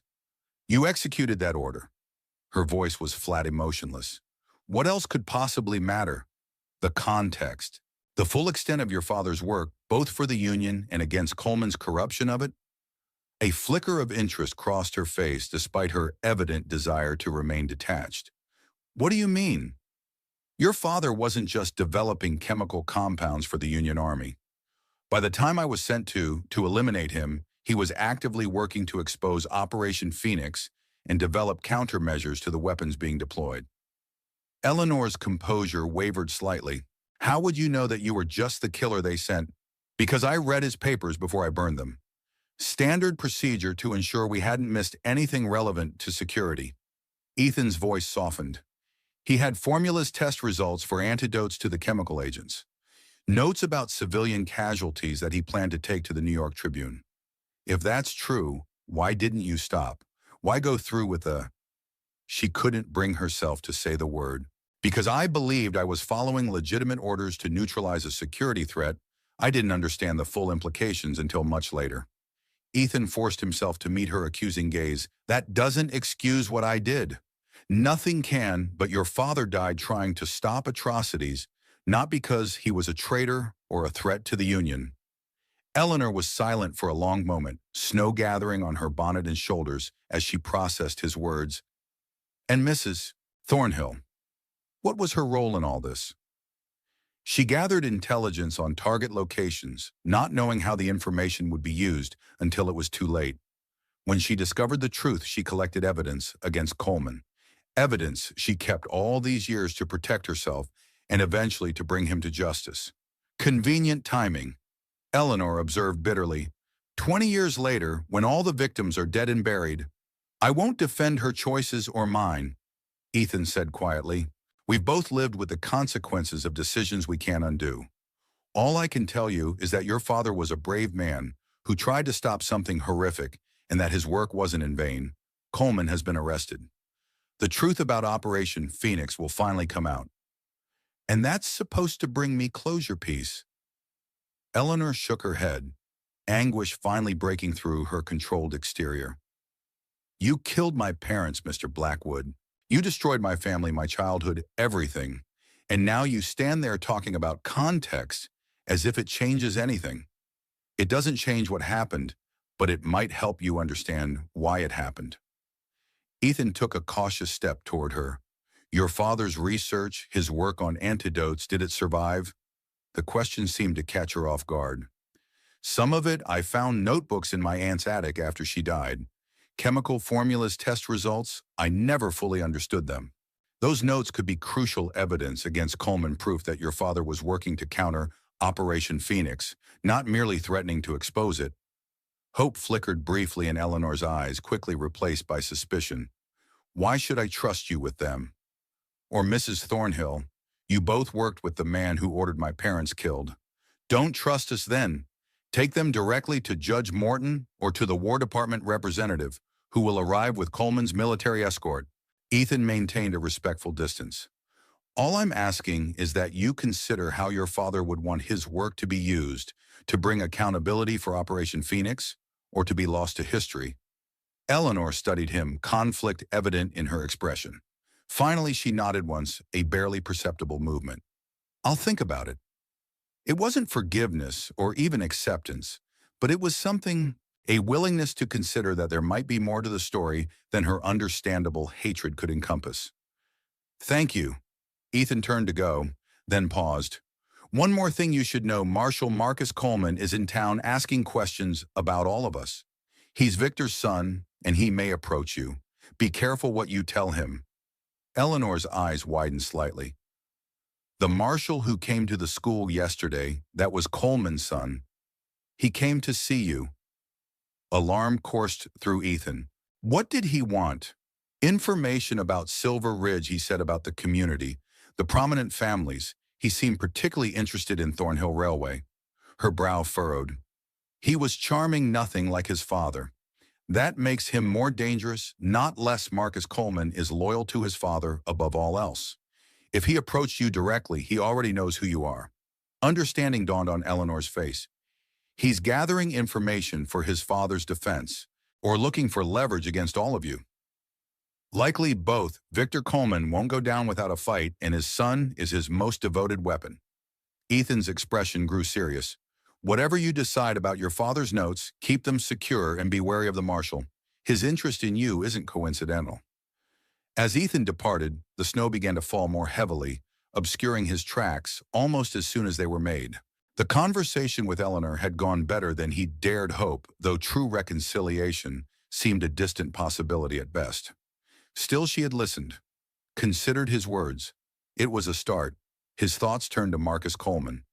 If the marshal was methodically gathering information on all the players involved in his father's arrest, it suggested a calculated approach rather than an emotional reaction. That made him more dangerous, a man who would build a careful case before making his move. And his interest in Eleanor Walsh was particularly concerning. Did he know about her father's research notes? Was he hoping to use her against them somehow? Or was there another angle Ethan hadn't yet considered? Whatever Marcus Coleman's game, they needed to be prepared. The elder Coleman's arrest wasn't the end of their troubles, merely the opening move in a new and potentially more dangerous phase of the conflict. When Ethan returned to the Thornhill estate, he found Hayes and Maggie in heated discussion in the study.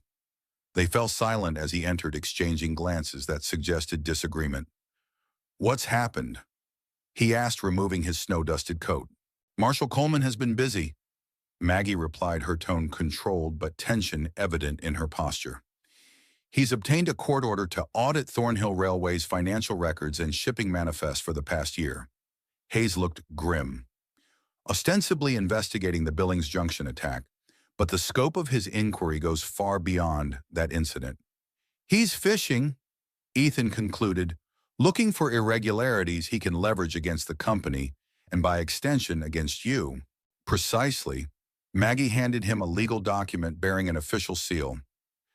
"He's also requested access to all correspondence between myself and Judge Morton for the past 6 months. On what grounds?"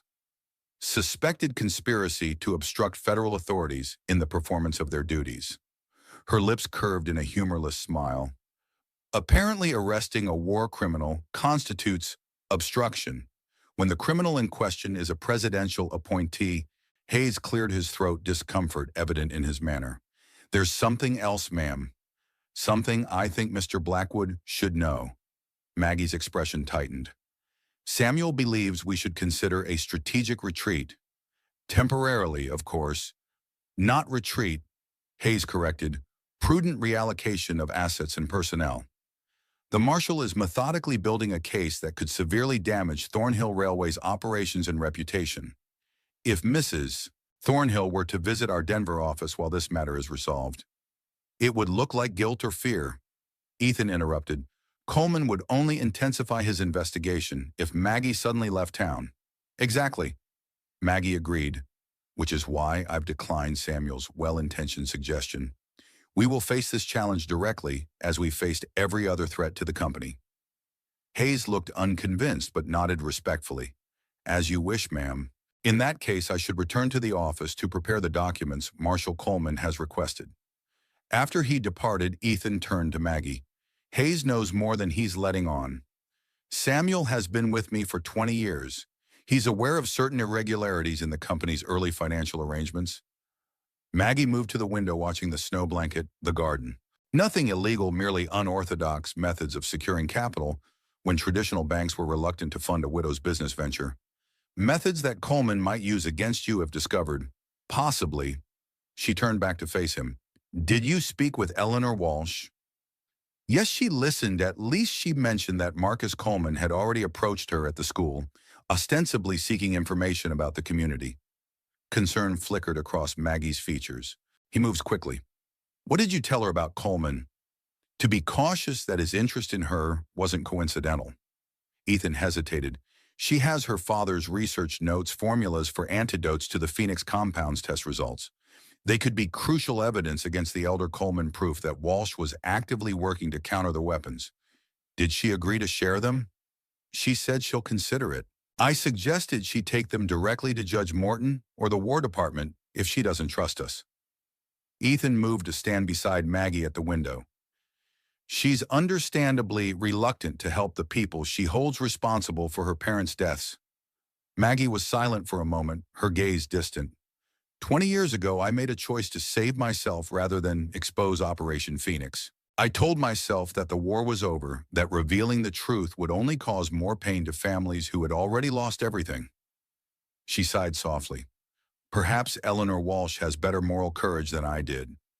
It was the closest to regret Ethan had ever heard from her, an acknowledgement that her choices, however pragmatic, had carried moral costs she still reckoned with. What's our next move with Marshal Coleman? He asked, bringing them back to the immediate concern. We comply with his legal request while revealing nothing beyond what is specifically demanded. Maggie's practical nature reasserted itself. The audit will find nothing improper in the railway's current operations. His fishing expedition will come up empty. And if he expands his investigation to include my background, the charges against me in other territories, Judge Morton has already initiated the pardon process with the territorial governor. Your actions in apprehending a federal war criminal carry significant weight.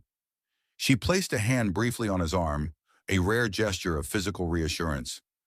Coleman can't touch you without going through me. And despite his efforts, I still wield considerable influence in Montana. Ethan wasn't entirely convinced, but he nodded.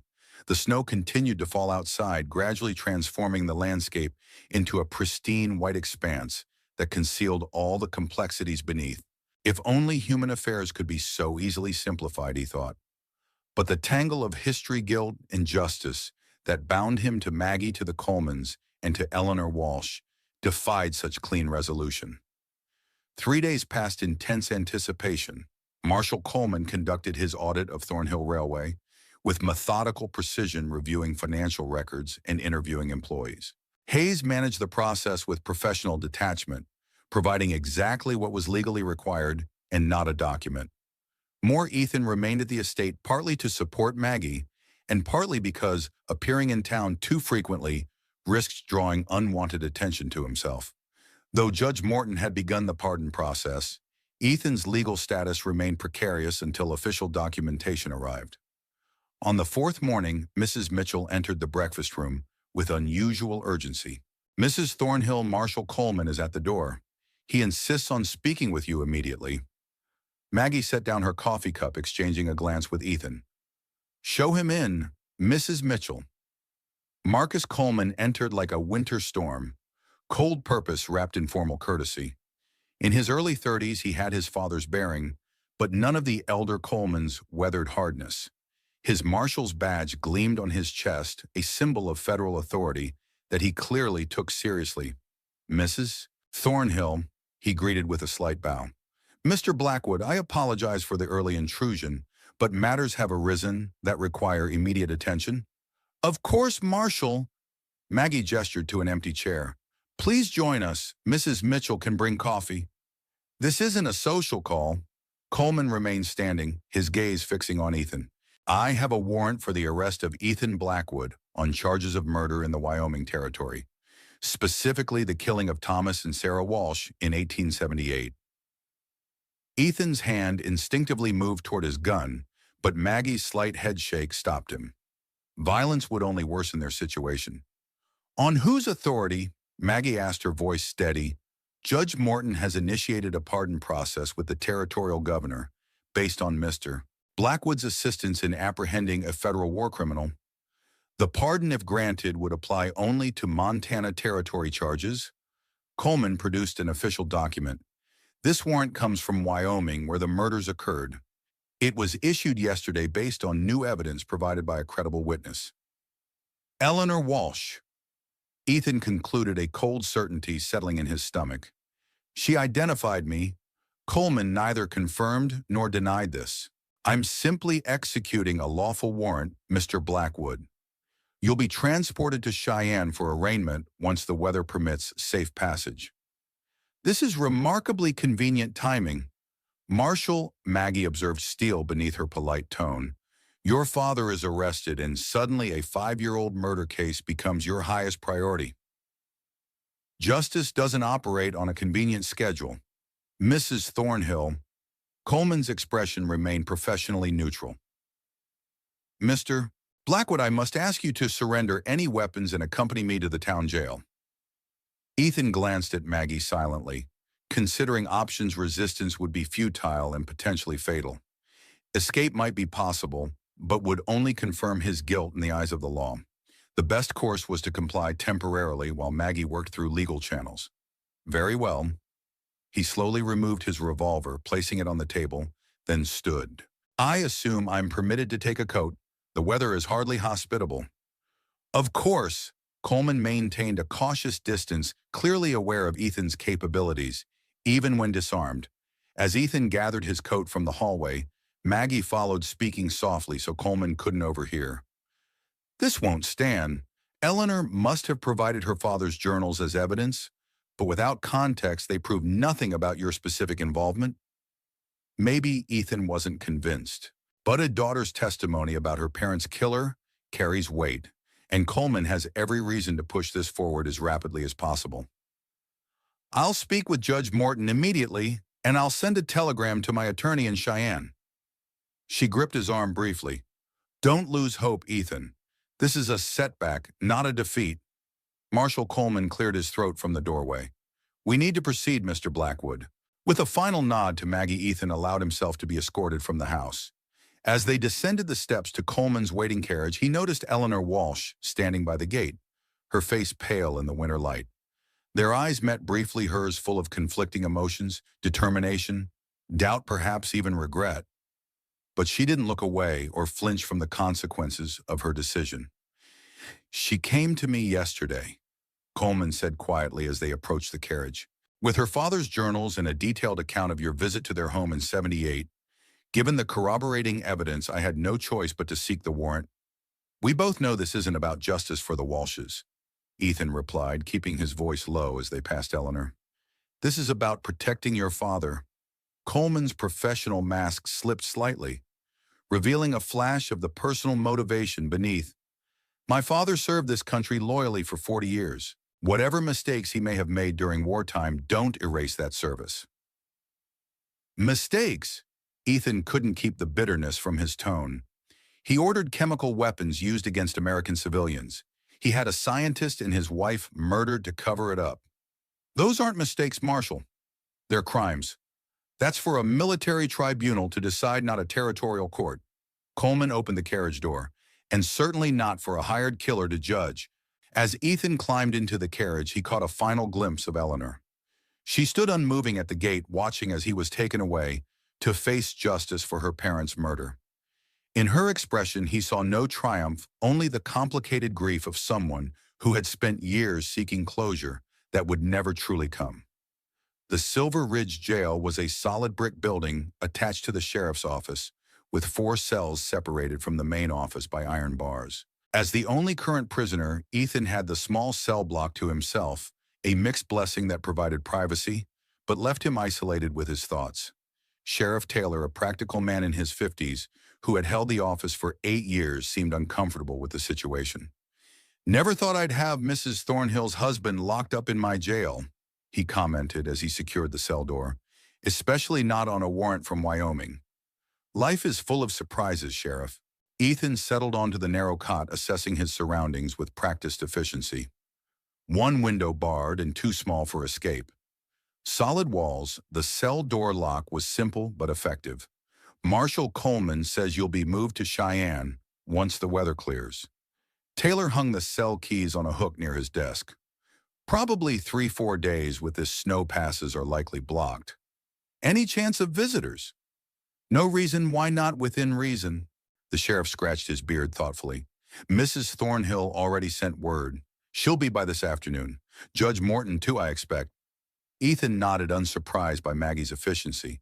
She would already be developing contingency plans, leveraging every connection and resource at her disposal. After the sheriff returned to his office, Ethan lay back on the cot, mind racing through potential scenarios. The Wyoming warrant was legally valid regardless of Marcus Coleman's motivations in pursuing it.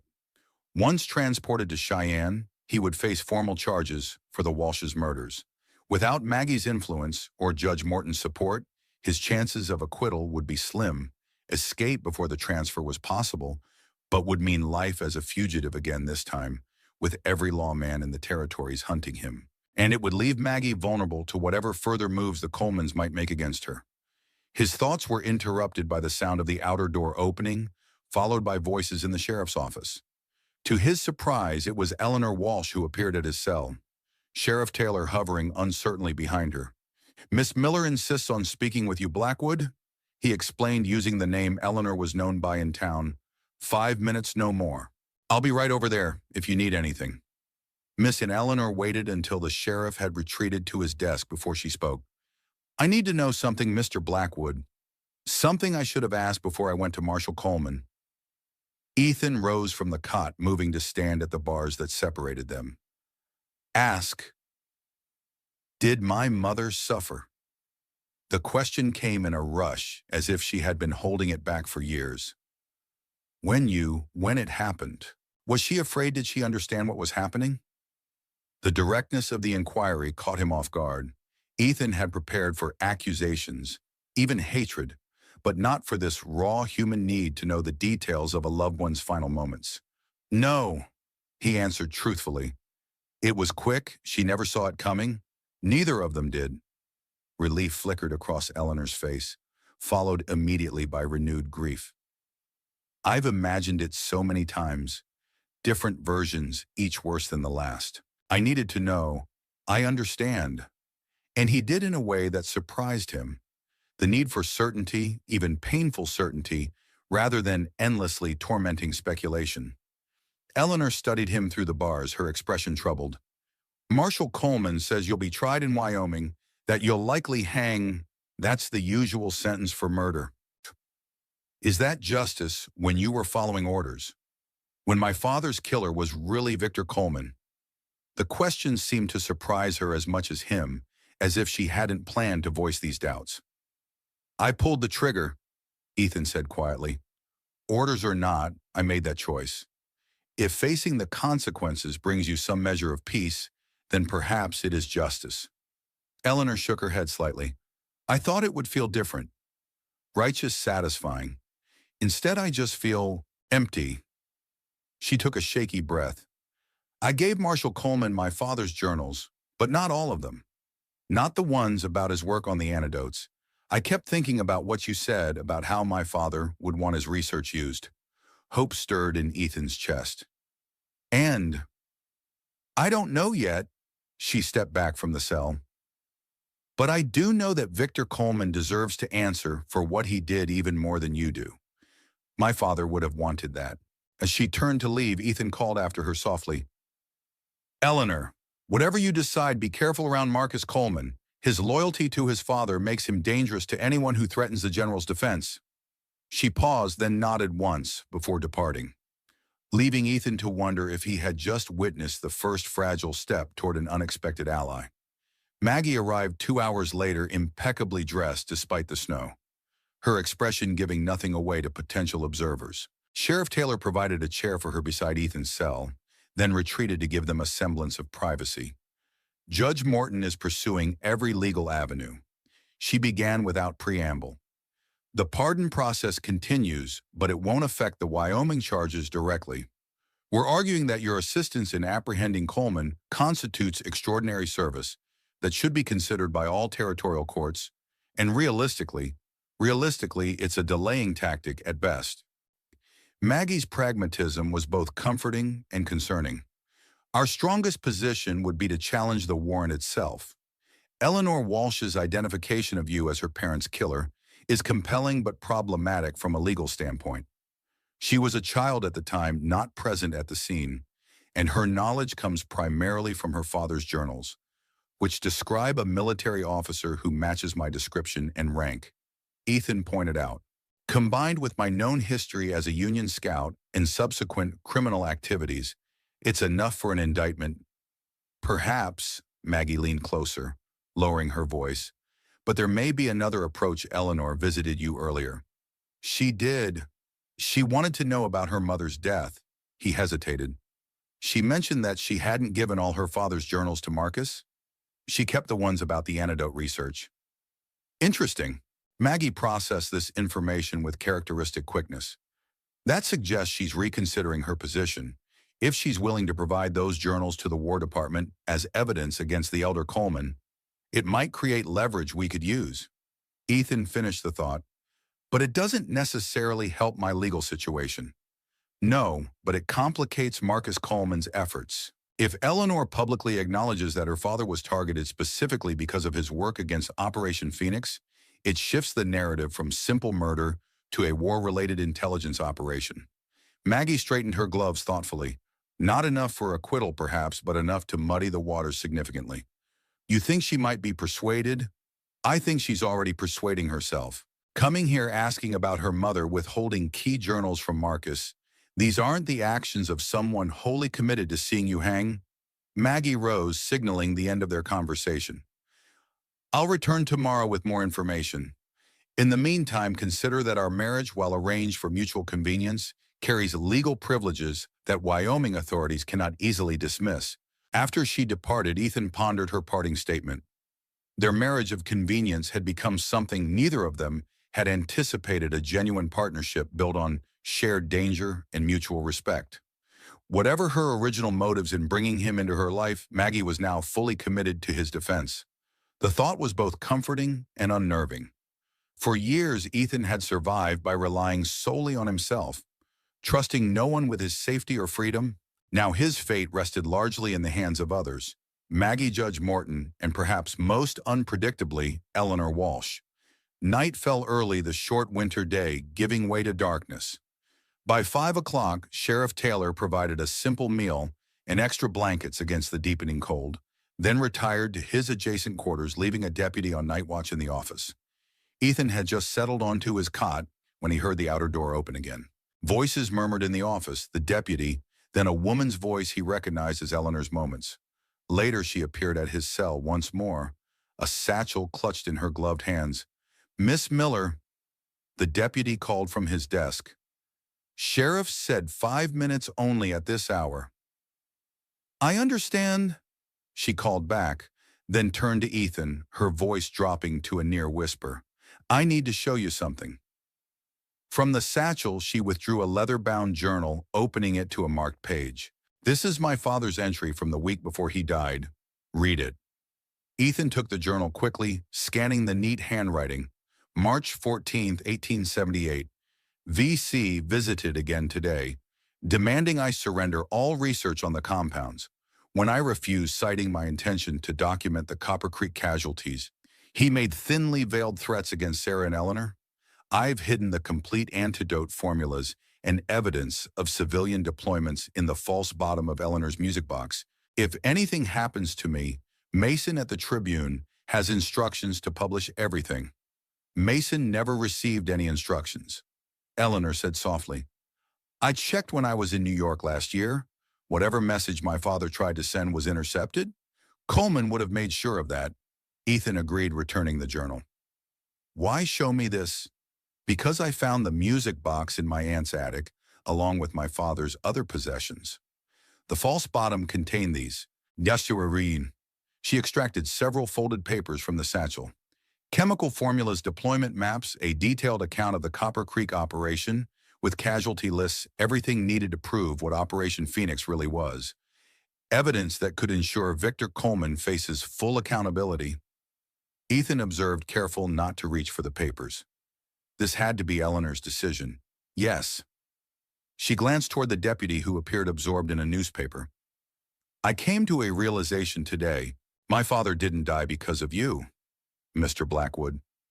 You were the instrument, but General Coleman was the hand that directed you. And my father would want his research used to expose the truth, not to hang the man who was as much a victim of Coleman's machinations as anyone. What are you saying? I'm saying that tomorrow morning I'm going to Judge Morton with these papers and a revised statement. I can't undo my identification of you to Marshal Coleman, but I can provide context that might influence how your case is handled. Hope flared in Ethan's chest, quickly tempered by caution. You understand what this means. Marcus Coleman won't simply accept this change of heart. I know. Eleanor's expression hardened with determination that reminded him strikingly of her father. But I've spent 5 years seeking justice for my parents. I won't let Victor Coleman pervert that pursuit for his own protection. As she gathered the journal and papers, returning them to her satchel, Ethan felt a strange sense of connection to this young woman who had every reason to hate him. Instead, she was choosing a path that honored her father's legacy while acknowledging the complex realities behind his death. Thank you, he said simply. Eleanor met his gaze through the cell bars. Don't thank me yet, Mr. Blackwood. You still killed my parents. That fact hasn't changed, and I haven't forgiven you for it.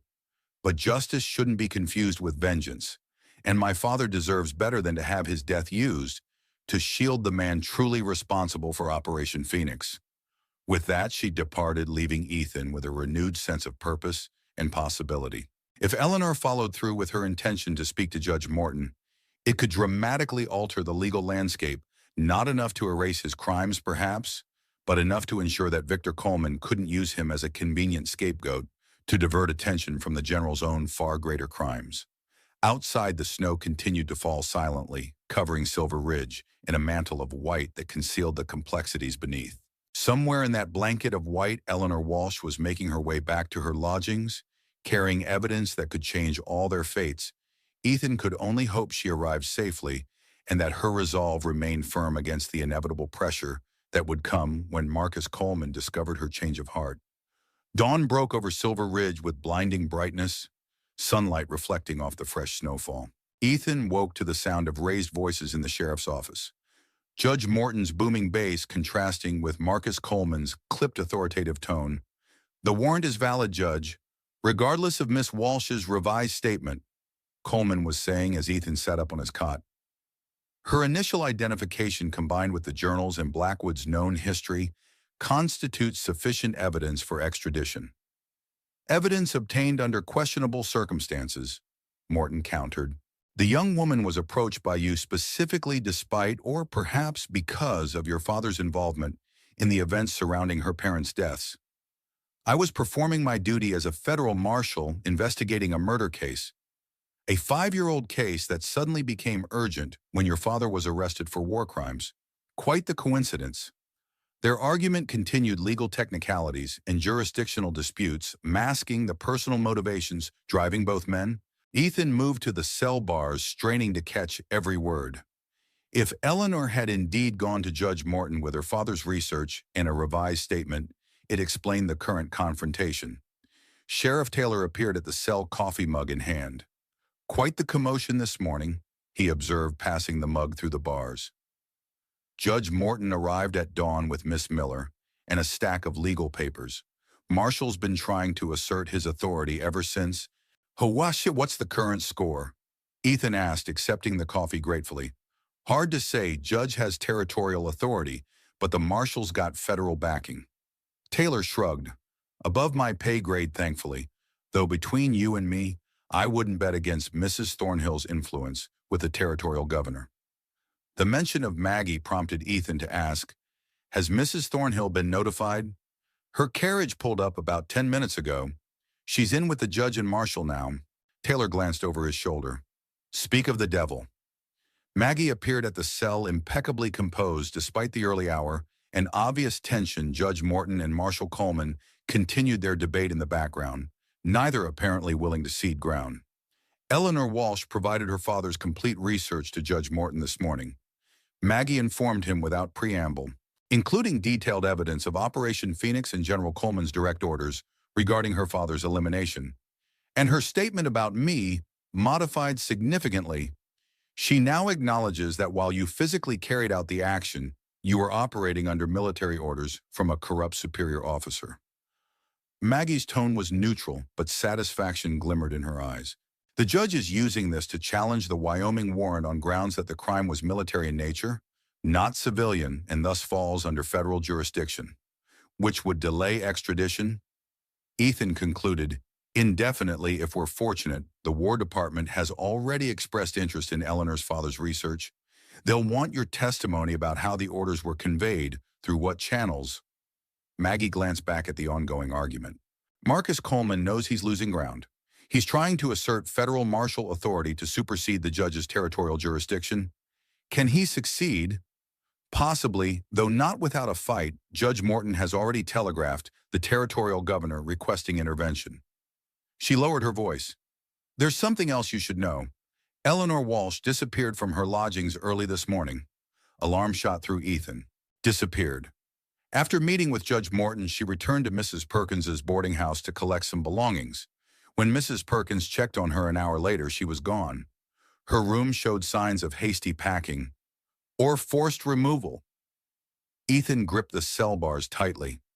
If Marcus realized she was undermining his case against me, the judge has men searching for her now. Maggie's expression revealed genuine concern. I've offered a reward for information. If she's still in Silver Ridge, we'll find her. The argument behind them reached a crescendo, Judge Morton's voice rising above Coleman's objections. This detention facility remains under territorial jurisdiction. Marshal, until I receive contrary instructions from the governor, Mr. Blackwood stays right here. Coleman's response was too low to hear clearly, but his rigid posture as he stalked from the sheriff's office suggested barely controlled fury. The door slammed behind him, rattling the windows. Round one to our side, Maggie observed. Though Marcus won't concede easily, Judge Morton joined them at the cell, his massive frame seeming even larger in the confined space. Coleman's gone to send telegrams to his superiors in Washington. We've bought time, but not much. And Eleanor? Ethan pressed, still no sign of her. The judge's bushy eyebrows drew together in concern. I've deputized searchers, but with this snow tracking is difficult. She wouldn't have left voluntarily, Ethan said with certainty, not after deciding to support the case against General Coleman. I agree. Morton stroked his beard thoughtfully, which suggests either Marshal Coleman or someone working with him ensured her silence. The implication hung heavily in the air. If Marcus had taken such a drastic step, it indicated a level of desperation and danger beyond what they had anticipated. We need to find her, Ethan stated flatly, before Coleman does something irreversible. From behind bars, Sheriff Taylor interjected skeptically. Judge Morton exchanged glances with Maggie, some unspoken communication passing between them. Sheriff, I believe Mrs. Thornhill has some legal documents requiring your immediate review. In my chambers, where the light is better? Taylor frowned, looking between them suspiciously. Judge, if you're suggesting... I'm suggesting nothing except that these documents require your professional attention. Morton's tone brooked no argument. Now, Sheriff, After a moment's hesitation, Taylor nodded reluctantly. 20 minutes, not a second more. He removed the cell keys from the hook, handing them to the judge. And if anyone asks, this was under judicial authority against my explicit objection. The moment they departed, Morton unlocked Ethan's cell. We don't have much time. Coleman will return with reinforcements as soon as he realizes what's happened. Where would he take her? Ethan asked quickly, gathering his few possessions. If I were planning to silence a witness temporarily, I'd use the old mining office on the edge of town. Maggie suggested it's isolated, especially with the snow, but close enough to maintain control of the situation. Deborah were too obvious. Morton disagreed. Coleman knows we'll search in town. He'd want somewhere more secure, somewhere with a ready excuse for his presence. Ethan considered the possibilities. The railway depot at Miller's Crossing. It's closed for the winter, but as a federal marshal investigating the Billings Junction attack, Coleman would have legitimate reason to be there. 6 miles north, Maggie confirmed. Isolated, accessible only by the maintenance road, which would be nearly impassable with this snow. Nearly, but not completely. Ethan buttoned his coat. I'll need a horse. Take mine. Morton offered. He's built for this weather outside the back entrance. Maggie gripped Ethan's arm as he prepared to leave. Be careful if Coleman has already harmed Eleanor. Then he's forfeited any protection his badge might provide. Ethan finished grimly. I'll bring her back safely. The judge handed him a revolver, his own Colt retrieved from where it had been secured. 20 minutes before Taylor returns. Make them count. Ethan slipped out the back entrance of the jail, finding Morton's massive chestnut stallion tethered as promised. The animal snorted breath, steaming in the cold air as Ethan mounted and urged it through the deep snow toward the northern track. The maintenance road to Miller's Crossing was barely visible, a slightly depressed line through otherwise pristine drifts. The horse struggled at times, powerful legs pushing through snow that reached its chest in places. Ethan leaned low over its neck, offering encouragement and grateful for the animal's steady determination. His mind raced as he rode.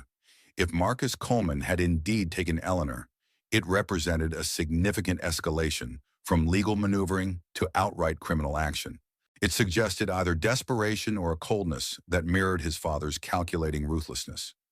Either way, it made him dangerous, especially to a young woman whose only crime was choosing justice over vengeance. The Miller's Crossing depot appeared after an hour's hard riding, a solitary wooden structure beside the snow-covered tracks. Smoke rose from the chimney, confirmation that someone was inside, despite the depot's official closure for the season. Ethan dismounted at a distance, tethering the horse to a tree where it wouldn't be immediately visible. He approached cautiously, circling to observe the building from all angles. A single horse was tied at the back. Not Coleman's usual mount, he noted, suggesting the marshal had deliberately chosen an animal not easily identifiable as his moving silently. Despite the snow, Ethan reached the small window on the depot's eastern side. Inside, he could make out 2 figures, Eleanor seated at a table, her hands apparently bound, and Marcus Coleman pacing nearby. They appeared to be arguing, Coleman's gestures becoming increasingly agitated as Eleanor remained defiantly still. There were 2 entrances, the main door facing the tracks and a smaller service door at the rear. Ethan opted for the latter, hoping to gain the element of surprise. Drawing his revolver, he moved to the back of the building and tested the door handle. Locked, but the wood around the frame looked weathered and vulnerable. One powerful kick near the lock splintered the frame. Ethan burst through, weapon raised, to find Coleman already turning toward the noise, his own gun halfway from its holster. Don't! Ethan warned, his revolver aimed steadily at the marshal's chest. Hands where I can see them. Coleman froze, then slowly raised his hands, his expression a mixture of surprise and calculation. Breaking out of jail, assaulting a federal officer, you're accumulating quite the list of charges. Blackwood says the man who kidnapped an innocent woman? Ethan kept his aim true as he moved further into the room.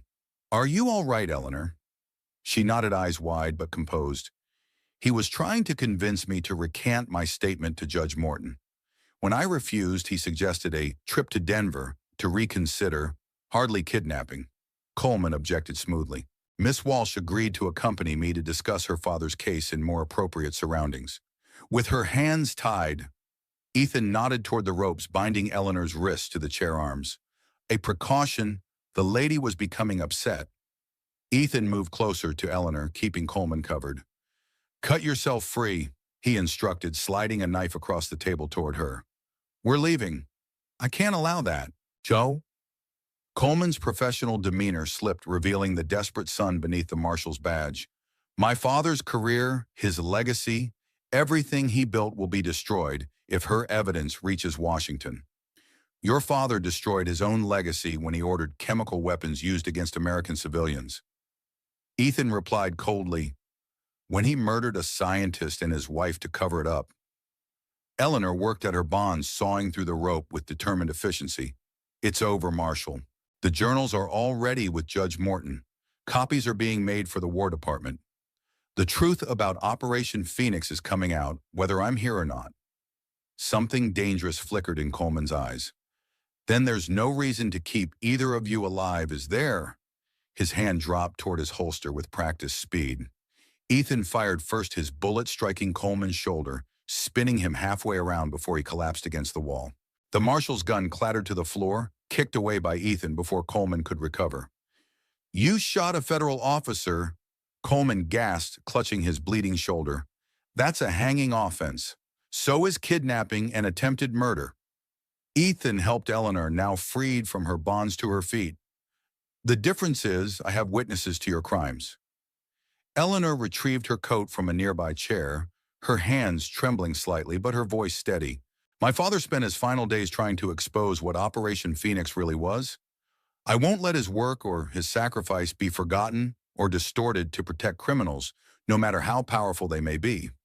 Coleman laughed bitterly, blood seeping between his fingers. "You still don't understand. Phoenix went all the way to the War Department. My father wasn't a rogue officer, he was carrying out approved policy.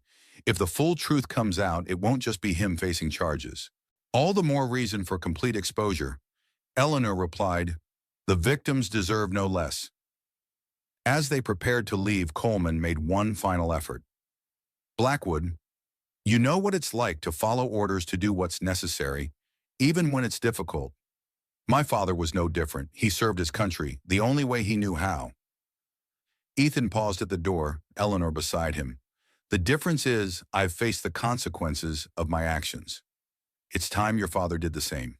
Irma, they left Coleman slumped against the wall, his wounds serious but not life-threatening. Outside, the snow had begun again, large flakes drifting down in the windless air. Ethan helped Eleanor onto Morton's horse, then mounted behind her. "Will he die?" she asked as they rode away from the depot. "No, but he'll think twice before trying something like this again." Ethan guided the horse carefully through the deep snow. "You took a significant risk confronting him alone. He approached me at Mrs. Perkins's, saying Judge Morton needed to clarify some points in my statement. I didn't realize it was a lie until we were already on the road." Eleanor's voice held self-recrimination. "I should have been more cautious." "You couldn't have known he'd go this far." Ethan urged the horse to a faster pace where the trail allowed. "The important thing is that your father's research is secure with Judge Morton." Eleanor was silent for a moment, then said quietly, "Marshal Coleman mentioned something while we were waiting about you." "What?" "He said you refused direct orders during the mission to kill my parents, that you were supposed to eliminate me as well. No witnesses," were his exact words, "but you couldn't do it." She twisted slightly to look at him. "Is that true?" Ethan hesitated, then nodded. "You were standing in the doorway, couldn't have been more than 10 years old. I reported that the house was empty, except for your parents. You spared me." It wasn't a question, but a realization that seemed to shift something fundamental in her understanding.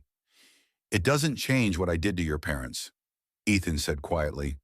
"One moment of conscience doesn't erase the rest." "No," she agreed, "but it matters to me." They rode in silence after that, each absorbed in private reflections, as the horse plodded steadily through the snow toward Silver Ridge. The town appeared in the distance just as the winter light began to fade, smoke rising from chimneys against the darkening sky. Judge Morton and Sheriff Taylor met them at the edge of town, clearly relieved at their safe return. After ensuring Eleanor was unharmed, The judge dispatched riders to retrieve Marcus Coleman from the depot. "What happens now?" Eleanor asked as they entered the sheriff's office, where Maggie waited, tension in her posture, melting into visible relief at their arrival. "Now we proceed with the legal process." Morton answered, "Your father's research will be forwarded to the War Department along with General Coleman's confession. Marshal Coleman will face charges for your abduction and attempted coercion of a witness. And Mr. Blackwood," she glanced at Ethan, her expression unreadable. "That's more complicated." The judge stroked his beard. "The Wyoming warrant remains valid technically. However, given the military nature of the orders and the extraordinary circumstances surrounding the case, I believe the territorial governor will be receptive to granting a conditional pardon." Maggie stepped forward. "Conditional on what?" "On Mr. Blackwood's full testimony regarding the chain of command for Operation Phoenix.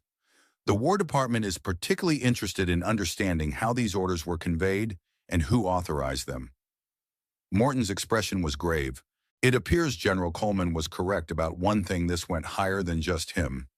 Eleanor nodded, decision made. "Then my father's work continues through all of us." As arrangements were made for Eleanor's protection and Ethan's return to custody, nominally at least until the paperwork for his conditional release could be processed, Maggie drew him aside. "That was reckless," she said quietly, "confronting a federal marshal alone." "Not entirely alone." Ethan nodded toward Eleanor, who was providing Sheriff Taylor with details of her abduction. "She showed considerable courage." "Yes." Maggie studied the young woman thoughtfully.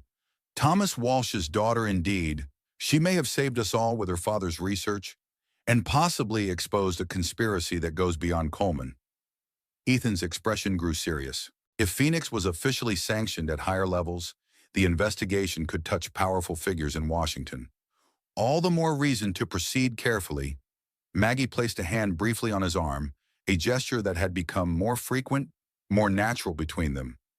"But first we should focus on securing your legal standing. The rest will follow." The following weeks unfolded with remarkable speed. General Victor Coleman was transported to Washington under military guard, his case now part of a broader investigation into Operation Phoenix. Marcus Coleman, his wound treated and his badge suspended, awaited trial for Eleanor's abduction. Judge Morton's influence and Maggie's connections proved effective. The territorial governor issued a conditional pardon for Ethan, acknowledging his assistance in exposing war crimes and the military nature of the orders he had followed in the Walsh case. Winter gradually released its grip on Montana, snowdrifts receding as March brought hints of the spring to come. The Thornhill Railway resumed full operations. The Billings line reopened, and the town of Silver Ridge returned largely to normal, though gossip about the dramatic events of the winter continued to circulate. One evening in late March, Ethan found Maggie in the library, reviewing company ledgers by firelight. Their relationship had shifted subtly since the crisis, the professional boundaries of their arrangement softening into something more genuine, if still undefined. "Hayes reports the Denver line is fully operational again," he said, taking the chair opposite hers. "Freight volumes are already back to winter levels." "Good enough." Maggie set aside her work. "The company suffered during all this. It will take time to rebuild confidence, especially with government contracts. The War Department seems satisfied with your cooperation in the Phoenix investigation. That should help." "Perhaps." She gazed into the fire, uncharacteristically pensive, "though some actions have consequences that can never be fully resolved." Ethan understood she wasn't speaking merely of business matters. Eleanor mentioned that General Coleman's trial has been scheduled for May. She'll be testifying about her father's research. "And you?" "I'll provide what information I have about the orders to eliminate Walsh. Though it's limited, I never knew the full context until recently." Maggie nodded silence, stretching between them until she spoke again, her voice unusually hesitant. "Our arrangement has changed, Ethan. The circumstances that brought us together have been resolved for better or worse. Are you suggesting our marriage has served its purpose?" He kept his tone neutral, though the question carried more weight than he had anticipated. "I'm suggesting that you're no longer bound by necessity." Maggie met his gaze directly. "The pardon gives you freedom to choose your path forward. If that path leads away from Silver Ridge from Thornhill, Railway from me, I would understand. The offer surprised him not because it was unreasonable, but because it revealed vulnerability he hadn't expected from her. Margaret Thornhill, who calculated every move with precision, was giving him a choice without apparent conditions or manipulation. "And if I choose to stay," he asked quietly, "then we continue to build on what we've started, not a marriage of convenience, but a genuine partnership." The firelight cast her features in soft relief, highlighting the dignified beauty that age had refined rather than diminished. "I've grown accustomed to your presence, Ethan. More than that, I've come to value it." It was as close to an emotional declaration as he was likely to receive from her, and all the more meaningful for its restraint. In another life under different circumstances, love might have been mentioned. But they were both too practical, too shaped by their experiences for such sentimentality. "I've never been good at starting over," Ethan admitted, "and I find I'm not eager to try again. Not when what I have here has become valuable to me as well." Relief flickered briefly in Maggie's eyes before her usual composure returned. "Then we continue as we are. Partners in all things." "Partners?" He agreed, the word encompassing far more than business or convenience now. Their conversation was interrupted by Mrs. Mitchell announcing Eleanor's arrival. The young woman entered, bringing with her the fresh energy of spring, despite the serious purpose of her visit. "I've received a letter from the War Department prosecutor," she announced without preamble. "General Coleman is attempting to negotiate a plea that would limit exposure of Operation Phoenix in exchange for a reduced sentence." "Typical," Maggie observed, gesturing for Eleanor to join them by the fire. "He's trying to protect his former superiors even now. The prosecutor wants my opinion as the daughter of a primary victim." Eleanor's expression was troubled. "He suggests that a plea might spare me the ordeal of a public trial while still ensuring Coleman faces some justice." "What do you think?" Ethan asked. She considered the question carefully. "My father dedicated his final days to exposing the truth about Phoenix at great personal risk. To accept anything less than full disclosure feels like a betrayal of his sacrifice. The trial will be difficult. Maggie warned Coleman's defenders will attempt to discredit both your father's research and your testimony. They'll portray Phoenix as necessary for national security."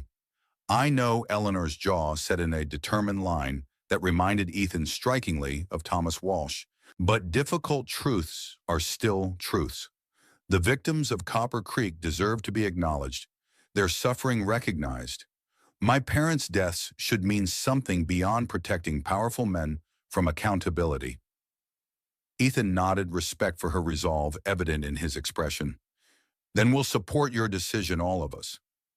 The significance of his words wasn't lost on Eleanor. This unlikely alliance, the daughter of murdered parents, their killer, and a woman complicit in the system that had ordered the deaths, had transcended its origins to become something approaching redemption for all involved.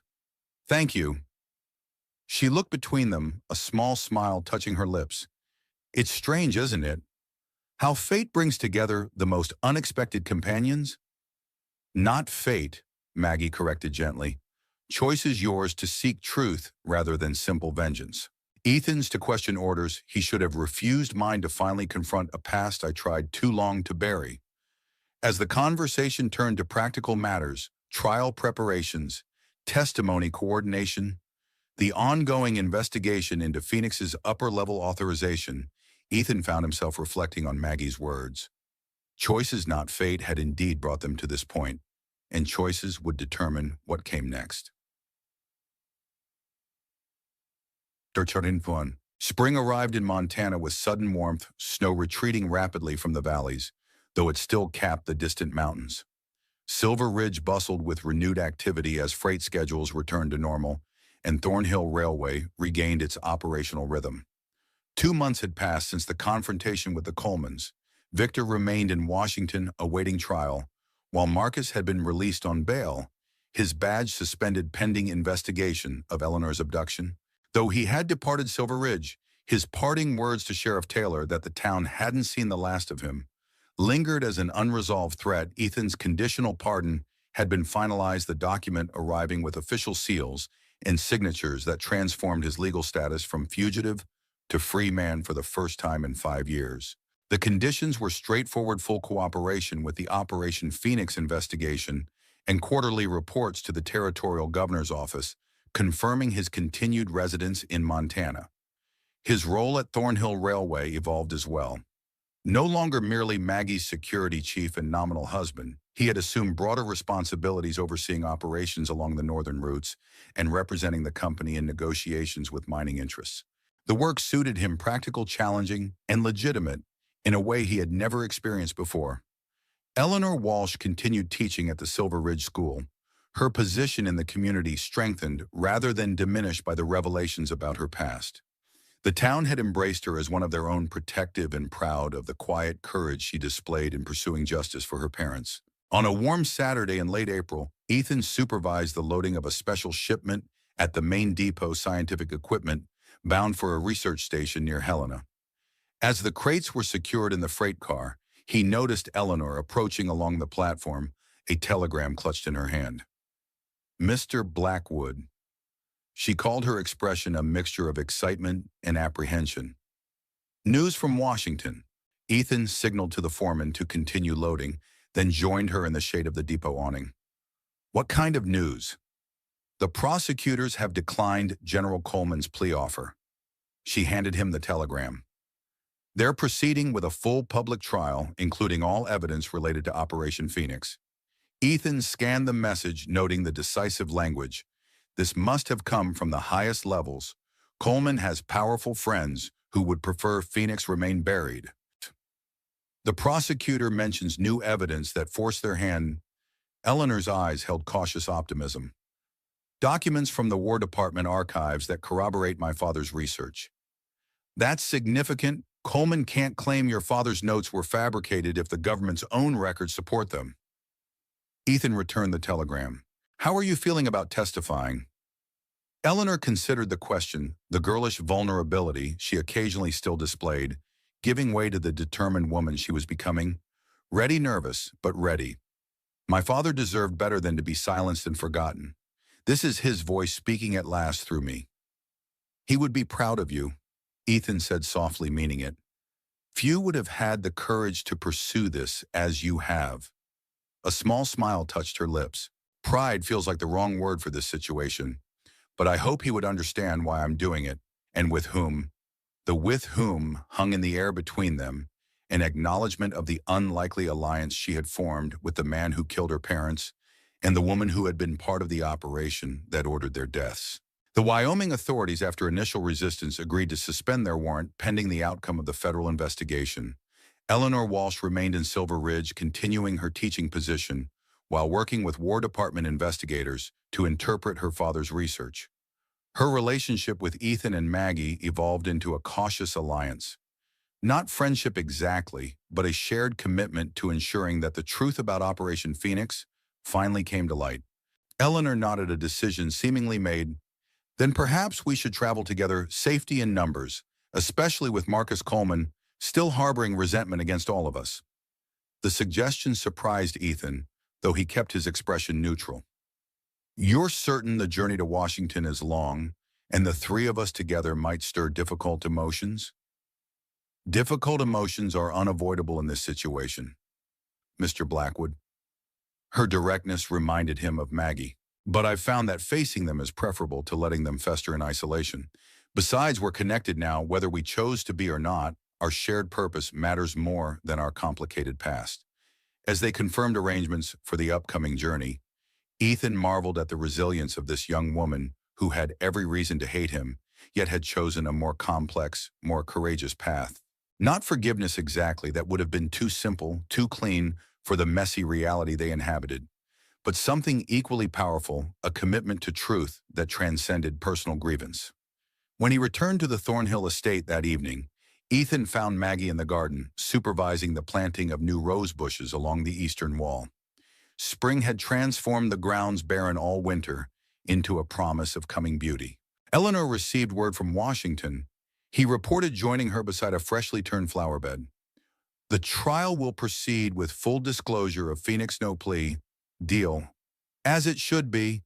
Maggie brushed soil from her gloved hands, her practical nature evident even in gardening. Victor's political connections must have finally reached their limit of support. No one wants to be associated with chemical weapons used against American civilians, even decades later. Ariana, she suggested we travel together to Washington for the trial. Maggie raised an eyebrow, surprise momentarily breaking through her composed exterior. That's unexpected. How do you feel about the proposal? The question was characteristic of their evolving relationship, direct, respectful of his perspective, no longer assuming she would make decisions for both of them. I think it makes practical sense. Safety considerations aside, Eleanor has never navigated Washington society. Your experience would be valuable to her. Ethan hesitated, then added, and I believe she genuinely wants to maintain the connection we've established. Complicated as it is, Thomas Walsh raised a remarkable daughter. Maggie's voice held genuine admiration. Few could set aside personal vengeance for principled justice, as she has done. Not few would have preserved evidence for 20 years to ensure accountability eventually prevailed. Ethan countered a subtle acknowledgement of Maggie's own role in bringing Coleman to justice. She accepted the comparison with a slight nod. We all carry our ghosts, Ethan. Some we try to outrun, others we try to appease. The fortunate ones find a way to make peace with them. The conversation shifted to practical matters, travel arrangements, security considerations during their absence, business affairs that required attention before departure. Yet beneath the logistics lay a deeper current of shared purpose that had become the foundation of their marriage, transforming it from convenience to commitment. Later that evening, as they sat in the library reviewing correspondence, Hayes arrived with an urgent telegram from Judge Morton. Maggie read it quickly, her expression hardening. Marcus Coleman has been reinstated as a federal marshal, she reported, handing the telegram to Ethan. Apparently, his father's connections still carry sufficient weight to overcome the charges related to Eleanor's abduction. Ethan scanned the message, concern growing. Morton says he's been assigned to security duties for the Phoenix trial, a position that gives him access to witnesses' evidence and procedural information. Maggie's voice remained steady, but her eyes revealed calculation. Victor is ensuring his son can influence the proceedings from within. Does Eleanor know? Not yet. Morton only learned of it today. Maggie rose, decision made. We should inform her immediately and accelerate our departure plans. If Marcus is officially involved with the trial's security, he'll have legitimate authority to monitor our movements once we reach Washington. The news cast a shadow over their preparations, adding urgency to what had already been a significant undertaking. Eleanor received the information with characteristic composure when they visited her lodgings the following morning, though her hands trembled slightly as she poured tea for her unexpected guests. So Marcus will be present throughout the trial, she said, processing the implications. With official capacity to control who speaks with whom, where witnesses are housed, perhaps even which evidence is physically presented. And with his father's connections providing protection from scrutiny, Maggie confirmed Judge Morton is lodging a formal objection based on conflict of interest, but we shouldn't count on its success. Eleanor set down her teacup with deliberate care. Then we must be prepared for interference at every stage. Documentation secured, testimony rehearsed and consistent. No opportunities for accidents or misunderstandings. Her strategic thinking impressed Ethan. Yet again, Eleanor had transformed from a grief-stricken daughter seeking vengeance into a formidable advocate for justice, clear-eyed about the obstacles and determined to overcome them. We'll travel to Washington next week, Maggie decided, earlier than required for the trial, but it gives us time to establish our own connections and security measures before Marcus realizes we've arrived. As they finalized plans, a newspaper boy called from the street below, announcing a special edition. Eleanor went to the window, exchanging coins for a paper that she unfolded with a gasp. General Coleman is dead, she announced, scanning the front page. Apparent suicide in his quarters last night. Ethan and Maggie exchanged glances of disbelief and suspicion. How convenient, Maggie observed, taking the paper. Just as the trial preparations reached a critical stage. The article says he left a confession. Eleanor continued reading over Maggie's shoulder. taking full responsibility for Phoenix and explicitly exonerating his superiors from knowledge of the civilian deployments. A final act of loyalty, Ethan said grimly, or the price of protecting his family from disgrace, or he was helped to his decision. Maggie suggested her experience with covert operations, making her particularly attuned to such possibilities. The method was poison, apparently self-administered, but such things can be arranged when necessary. Eleanor sank into a chair, expression troubled. Does this mean the trial won't proceed? That Phoenix will remain officially buried? Not necessarily, Maggie assured her. Coleman's convenient confession doesn't negate the evidence from your father's research or the War Department archives. The prosecutors may still pursue the investigation, albeit without their primary defendant. And Marcus Ethan asked the question that concerned him most. How does this affect his position? It likely strengthens it in the short term. Sympathy for a son who lost his father combined with his existing connections makes him more difficult to challenge. Maggie folded the newspaper decisively, but it also makes him more dangerous with Victor gone. Marcus may feel both liberated from his father's controlled approach and obligated to protect what remains of the family legacy.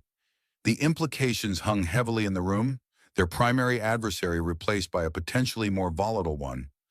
The clear path to justice suddenly obscured by a death that seemed too perfectly timed to be coincidental. We proceed as planned, Eleanor declared, breaking the silence.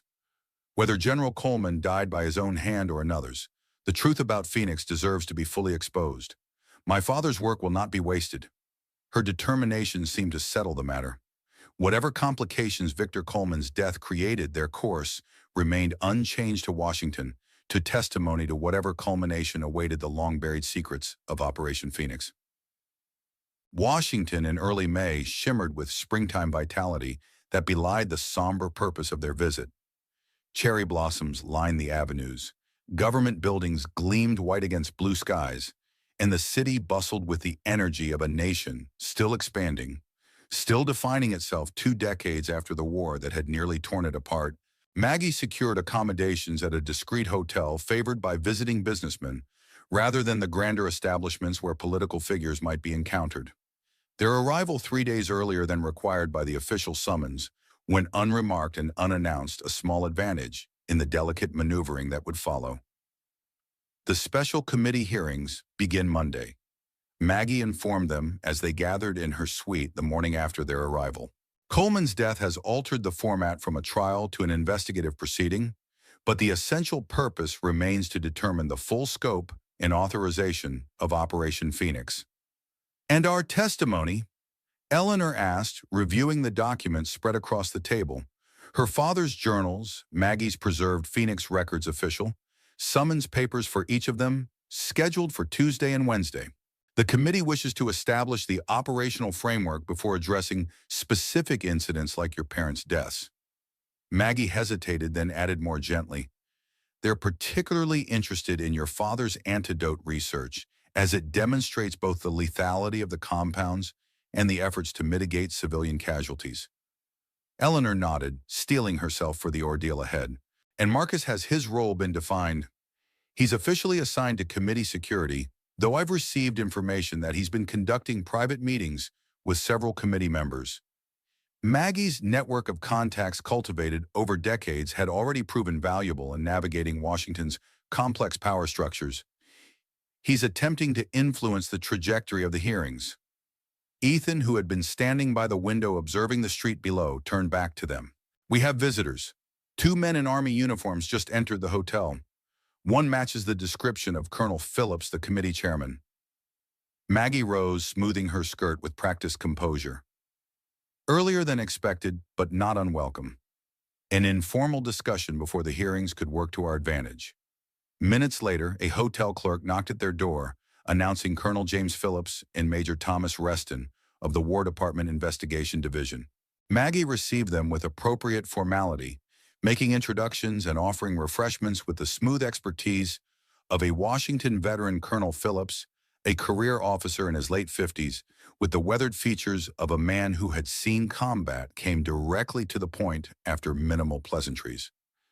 Mrs. Thornhill, Mr. Blackwood, Miss Walsh, we appreciate your discretion in arriving early. It allows us this opportunity to speak frankly before the formal proceedings begin. Nana, we're at your service, Colonel. Maggie replied, her tone respectful but not deferential. Though I admit to curiosity about the purpose of this unofficial visit, Phillips exchanged glances with Major Reston, a younger man whose intelligence was evident in his sharp gaze. General Coleman's death has complicated our investigation significantly.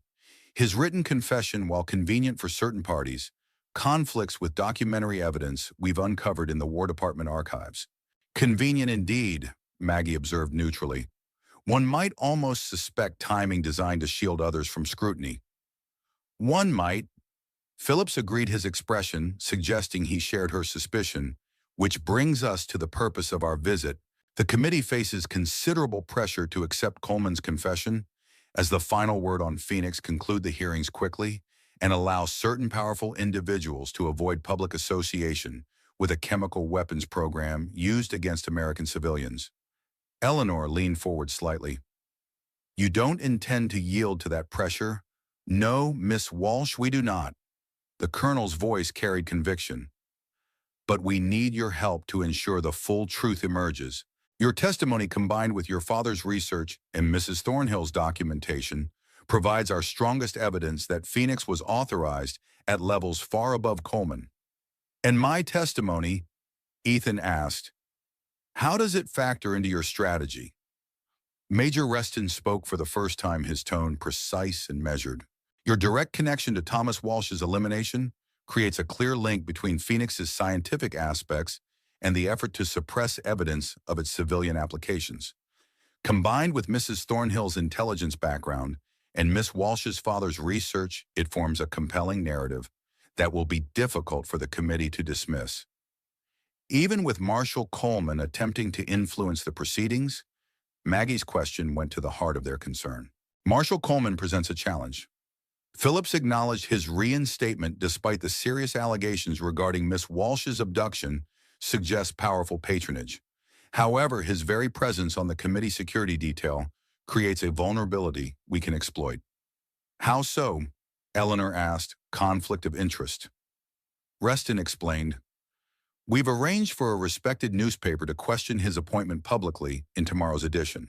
The article will note the impropriety of having the son of the deceased primary subject overseeing security for the investigation into his father's actions.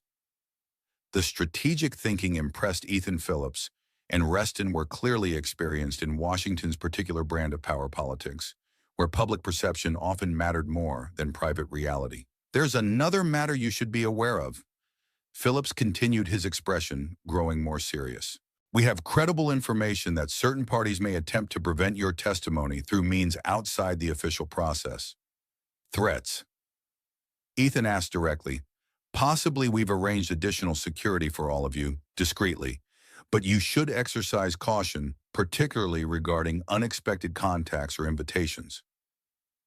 The warning confirmed Ethan's suspicions about the true stakes involved. Phoenix hadn't been merely a rogue operation by an ambitious officer, but a sanctioned program with connections to figures who remained influential in Washington's corridors of power. After Phillips and Reston departed, having established arrangements for secure communication prior to the hearings, Maggie turned to Eleanor with concern. This places you at greater risk than we anticipated. Perhaps you should consider— I'm not withdrawing, Eleanor interrupted firmly. My father died because he refused to remain silent about Phoenix. I won't dishonor his courage by showing less myself. It's not a question of courage, Ethan noted, but of practical security. If Marcus or others believe your testimony threatens them, they may take extreme measures to prevent it. Then we take countermeasures, Eleanor replied, her determination unwavering. I didn't come this far to be intimidated now. The resolve in her voice silenced further objections. Whatever dangers lay ahead, they would face them together, an unlikely trio bound by shared purpose despite their complicated history. The following 2 days passed in careful preparation. They reviewed documents, rehearsed potential questions, and maintained vigilant awareness of their surroundings. Phillips's promised newspaper article appeared questioning Marcus Coleman's appointment to the committee security detail and citing sources close to the investigation who expressed concern about potential conflicts of interest. By Sunday evening, the groundwork had been laid as thoroughly as possible. On Maggie's advice, they retired early to be fully rested for the hearings that would begin the next morning. Eleanor returned to her room across the hall, while Ethan and Maggie reviewed final details in their suite. "You're concerned about tomorrow," Maggie observed as they prepared for bed, her perception of his mood as accurate as always. "Marcus Coleman remains a wild card." Ethan acknowledged his father's death changes his motivations in ways we can't fully predict. He'll be constrained by the public scrutiny Phillips has arranged. Maggie's practical nature asserted itself, and by his own ambitions, a federal marshal with aspirations can't afford to be directly linked to interference with congressional proceedings. Unless he believes he has sufficient protection from consequences. Ethan moved to the window, checking the street below from habit. Men who feel cornered are capable of surprising decisions. Speaking from experience. A rare hint of teasing in her tone. "Perhaps," he turned back to her, allowing a small smile to soften his concerns. "Though my decisions led me to you, so I can hardly regret them now." The personal acknowledgement hung between them, neither awkward nor overstated, simply a truth that had gradually emerged from their practical arrangement. Maggie accepted it with a nod, her own feelings expressed not in words but in the steady reliability of her partnership, the trust that had grown between them. "Sleep," she suggested practically. "Tomorrow will require all our faculties at their sharpest." Shelrikundum. Morning arrived with a gentle rain that washed the city streets and left the air fresh and cool. They dressed with care, Maggie in a severe but elegant black dress, appropriate for her age and station. Ethan in a well-tailored dark suit that projected respectability, Eleanor in a modest blue ensemble that emphasized her youth while maintaining appropriate dignity for the proceedings. The committee chambers were located in the west wing of the Capitol, a high-ceilinged room dominated by a curved table where 7 representatives sat. Behind them, the American flag hung beside a large map of the United States, symbolic reminders of the national interests at stake in the investigation. They were seated in a waiting area outside the main chamber, as the first day's testimony would come from War Department officials establishing the historical context of Phoenix. Marcus Coleman was visible near the chamber entrance, his marshal's badge prominently displayed as he conferred with security personnel. When his gaze fell on them, Ethan noted the flash of contained fury quickly masked behind professional detachment. The newspaper campaign had clearly struck home, creating public pressure that constrained his official actions, even if it didn't change his private determination. "He's been sidelined," Maggie observed quietly. "Note how the other security officers maintain distance from him. Phillips' strategy appears to be working." Eleanor, reviewing her notes one final time, glanced up at Marcus with steady composure. "He still believes he can protect his father's legacy. Even now, a son's loyalty can be powerful." Ethan acknowledged, thinking of his own father long dead, but still influential in the man he had become. Even misplaced loyalty. Their observations were interrupted by the arrival of Phillips and Reston, both in formal military attire, complete with decorations. "The committee will begin with technical testimony about the chemical compounds used in Phoenix." Phillips informed them, "Your appearances have been scheduled for tomorrow in order of involvement. Mrs. Thornhill first regarding intelligence operations, then Mr. Blackwood concerning the Walsh operation, and finally Miss Walsh presenting her father's research." "Has there been any change in the committee composition?" Maggie asked, always attuned to political maneuvering. "Senator Hargrove has been added as an observer." Reston replied, his tone suggesting this was significant. "He's not a formal member, but his presence indicates high-level interest in the proceedings." Hargrove was Assistant Secretary of War during the last year of the conflict. Maggie noted, connecting the dots immediately. His name appears in several Phoenix authorization documents, though never with direct operational details. Precisely, Phillips's expression remained neutral, but his meaning was clear. Hargrove's presence represented the interest being protected by Coleman's convenient confession and death. As the morning session began, they were permitted to observe from reserved seats. The testimony unfolded methodically. Technical experts describing the chemical compounds, military historians providing context about the strategic situation during the war's final year archive, officials confirming the provenance of newly discovered documents. What emerged was a carefully constructed foundation for the personal testimonies to follow. Phoenix had been a sanctioned program targeting Confederate resistance, initially using non-lethal deterrence, but evolving into deployment of deadly chemical agents against civilian populations suspected of harboring Southern sympathizers. Throughout the proceedings, Ethan observed Marcus Coleman moving about the chamber, occasionally whispering to committee members or security personnel. Though ostensibly performing his duties, there was a tension in his posture, a barely contained energy that suggested a man planning rather than merely observing. When the session adjourned for lunch, Phillips approached them in the corridor outside. "You'll be sequestered this afternoon during classified testimony," he informed them. "Marshal Coleman has been removed from direct security responsibility for witnesses, but exercise caution nonetheless." "Has he made any overt moves?" Ethan asked. "Nothing we can act upon, but he's been in contact with Senator Hargrove's staff repeatedly." Phillips lowered his voice further. "The senator has requested a private meeting with Miss Walsh before her testimony tomorrow." Eleanor's eyebrows rose slightly. "To what purpose?" "Ostensibly to express condolences regarding your parents and appreciate your willingness to testify. In reality, likely to gauge your commitment and possibly suggest modifications to your planned testimony." "Should I agree to the meeting?" Eleanor looked to Maggie and Ethan, valuing their more experienced judgment in this unfamiliar territory. It would be difficult to refuse a senator's request without creating potential antagonism on the committee. Maggie considered, "But you shouldn't meet him alone." "I'll accompany you as legal counsel," Ethan decided.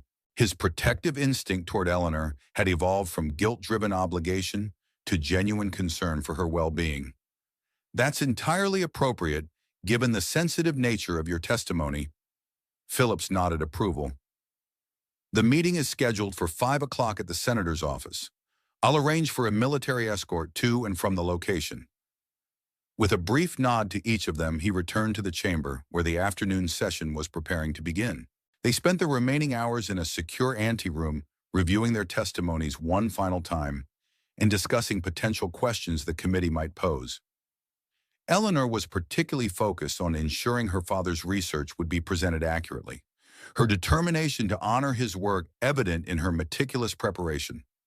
At precisely 4:30, an Army captain arrived to escort Eleanor and Ethan to Senator Hargrove's office in the Senate wing.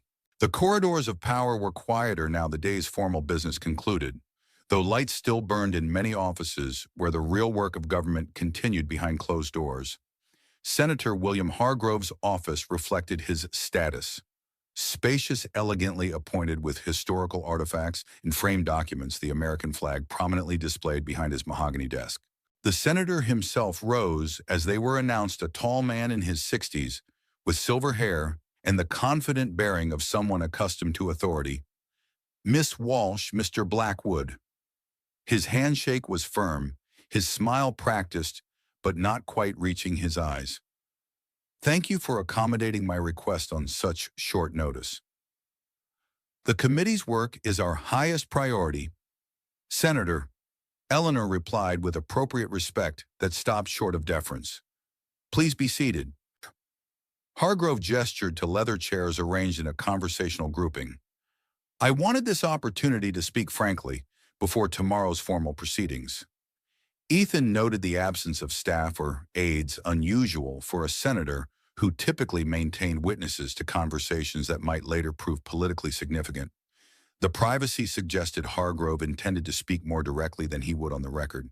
"Your father's work has become central to our understanding of Operation Phoenix." Hargrove began addressing Eleanor. "His documentation of the chemical compounds and their effects is remarkably thorough. He was a meticulous scientist, Senator," Eleanor replied, "and deeply troubled by how his research was being applied. As were many who served during that difficult time." Hargrove's expression suggested personal knowledge rather than general observation. The war demanded terrible choices from good men. Actions that seem unconscionable in peacetime were considered necessary in the context of a nation fighting for its very survival, including chemical weapons against American civilians.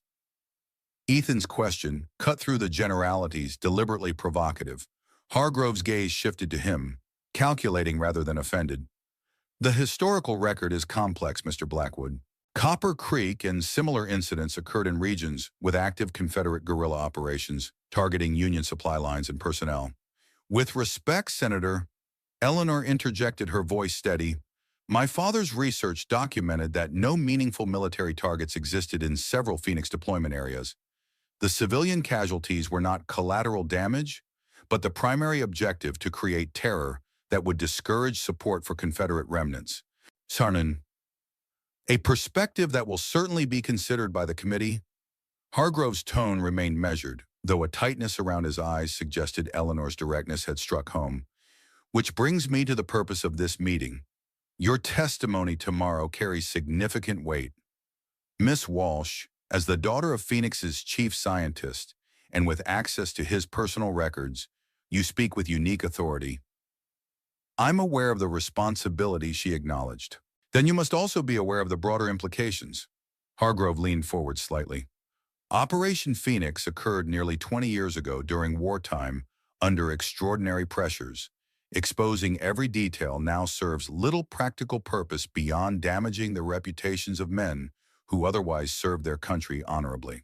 The senator's direction was becoming clear, a sophisticated attempt to persuade Eleanor to moderate her testimony, to accept General Coleman's self-serving confession as sufficient accountability without implicating higher authorities such as Hargrove himself.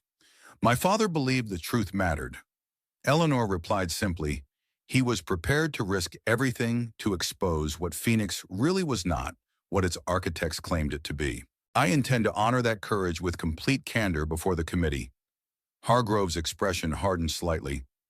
Admirable loyalty to your father, Miss Walsh, but perhaps misplaced in this instance.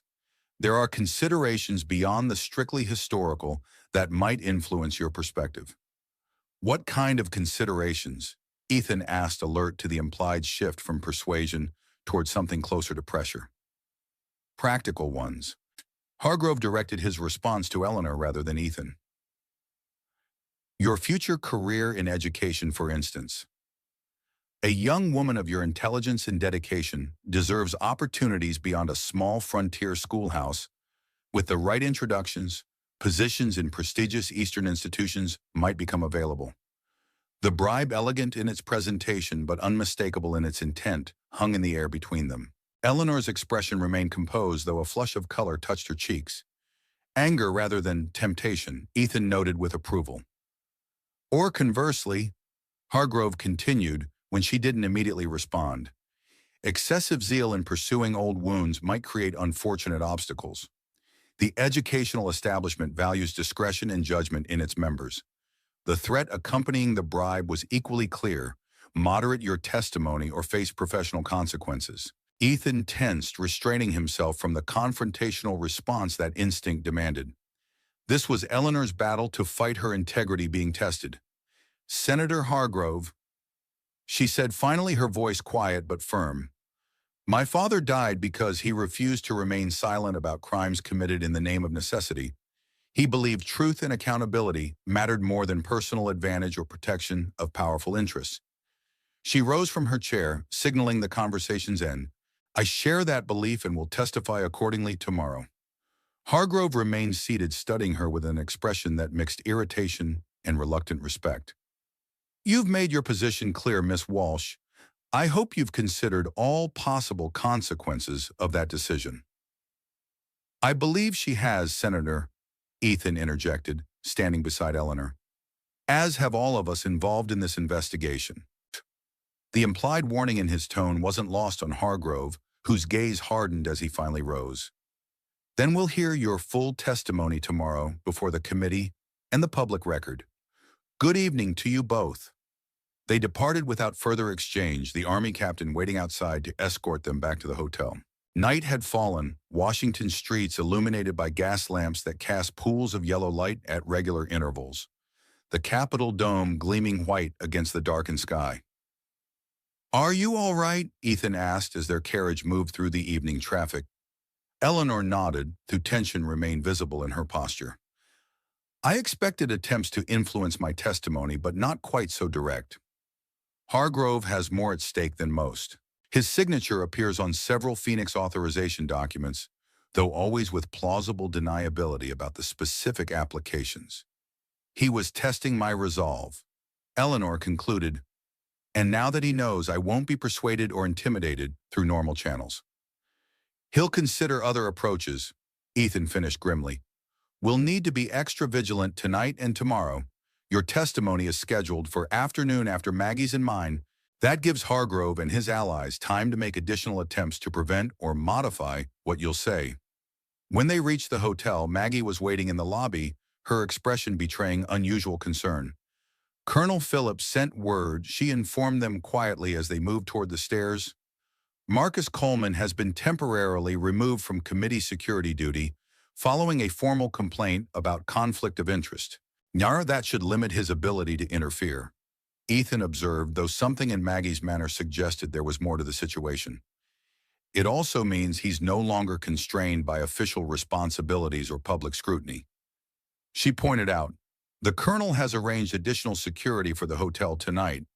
I've also taken the precaution of securing adjoining rooms for all of us, with connecting doors left unlocked." The prudent preparations reassured Ethan, though he couldn't shake the sense that events were accelerating toward a confrontation that would resolve more than just the Phoenix investigation. Too many powerful interests were threatened. Too much was at stake for Hargrove and his allies to simply allow the hearings to proceed unimpeded. After a simple dinner served in Maggie's suite, they retired to their respective rooms with agreements to maintain vigilance throughout the night. Ethan checked and rechecked the locks, positioned a chair to alert him if the main door opened, and left the connecting door to Maggie's room slightly ajar. Despite these precautions, sleep proved elusive. His mind kept returning to Hargrove's barely veiled threats.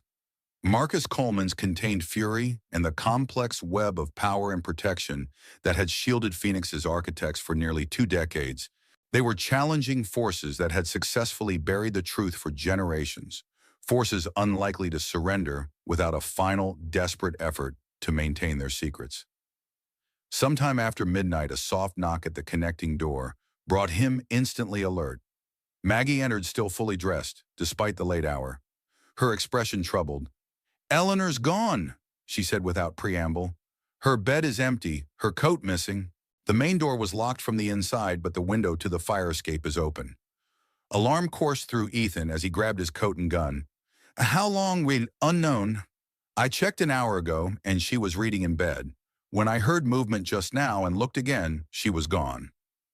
The implications were disturbing. Either Eleanor had left voluntarily, unlikely, given the dangers they discussed, or she had been coerced in some way that prevented her from alerting them. Was there any sign of struggle? A note? Ethan checked his weapon as he spoke, preparing for whatever might come next. Nothing obvious, though her father's journals are missing as well. Maggie's calm in crisis had always been one of her greatest strengths. The night clerk saw nothing but mentioned a messenger delivered a note for her around 11 o'clock. Hargrove, Ethan concluded grimly, or someone working with him. After our meeting this afternoon, he knew she wouldn't be persuaded to modify her testimony willingly, which leaves coercion or elimination.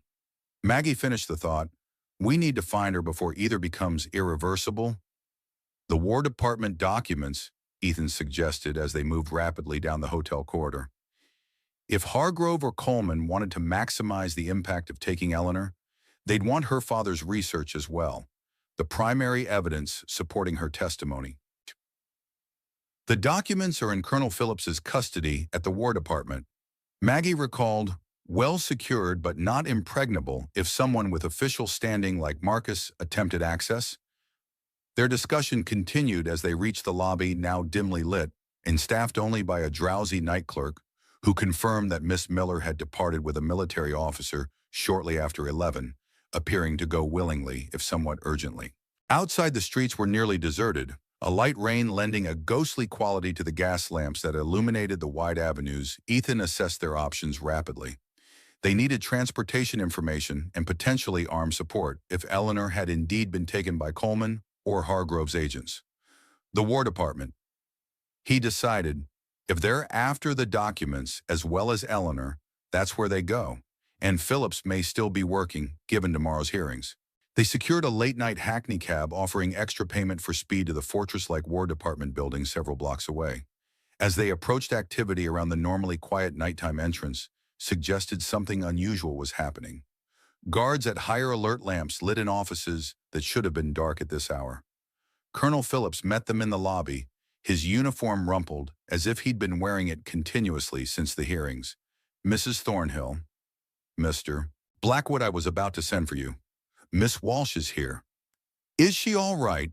Ethan demanded, relief at finding her location immediately replaced by concern for her condition. Physically unharmed, though quite distressed. Phillips led them through security checkpoints toward his office.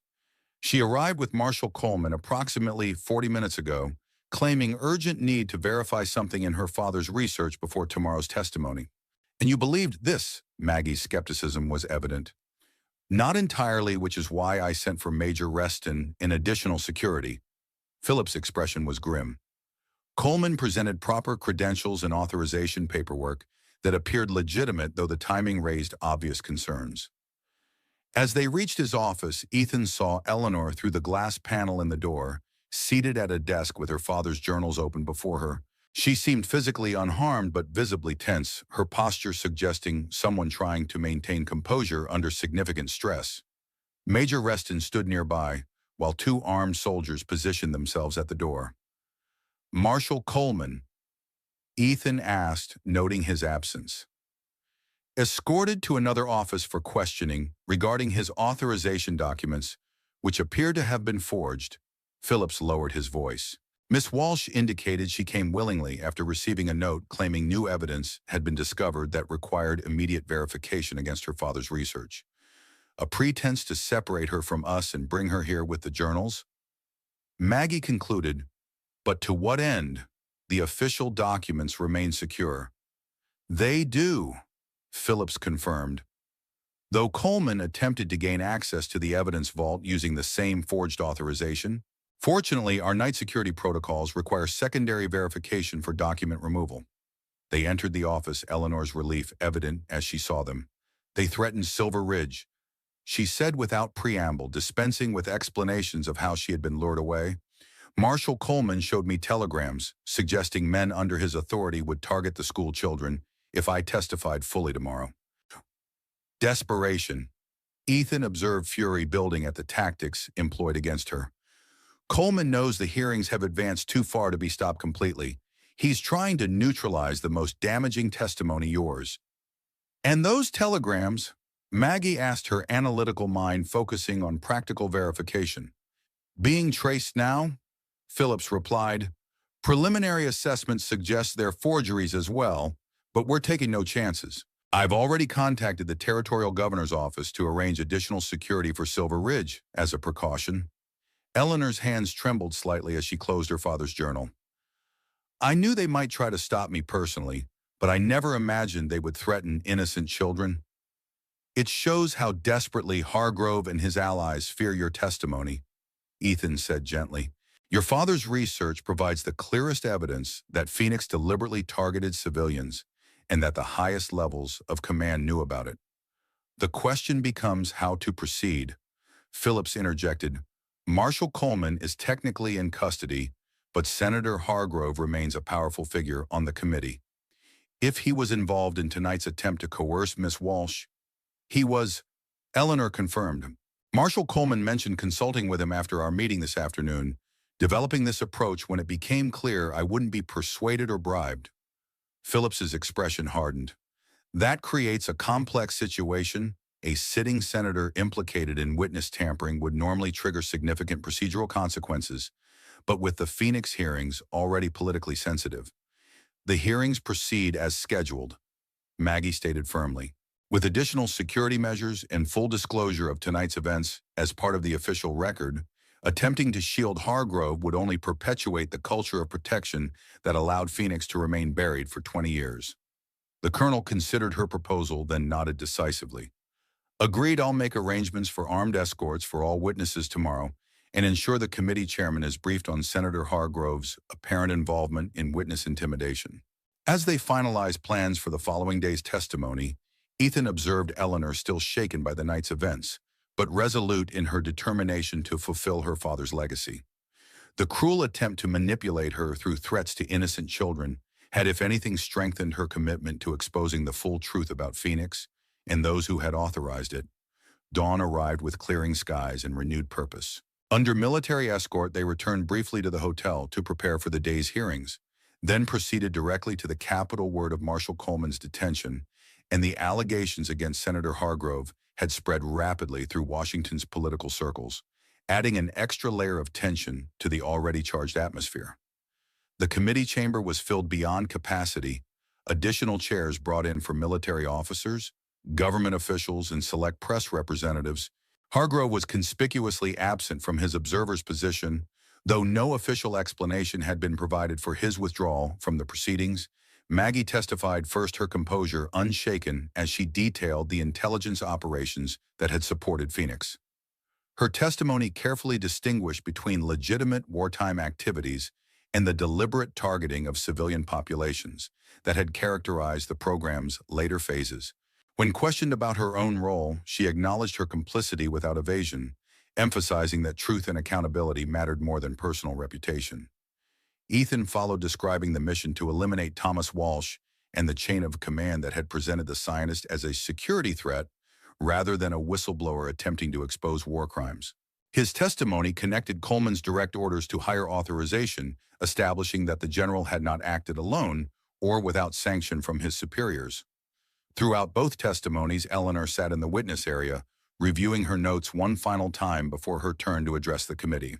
The attempted intimidation the previous night had been formally entered into the record, creating a context for her appearance that emphasized both its importance and the lengths to which powerful interests had gone to prevent it. When finally called forward early that afternoon, Eleanor approached the witness table with quiet dignity that impressed even the most cynical observers. Her testimony began with her father's scientific background and his initial work developing non-lethal chemical deterrents for battlefield use, then shifted to his growing horror as those compounds were modified for lethal effect and deployed against civilian targets. The room grew utterly silent as she described finding her father's hidden research years after his death.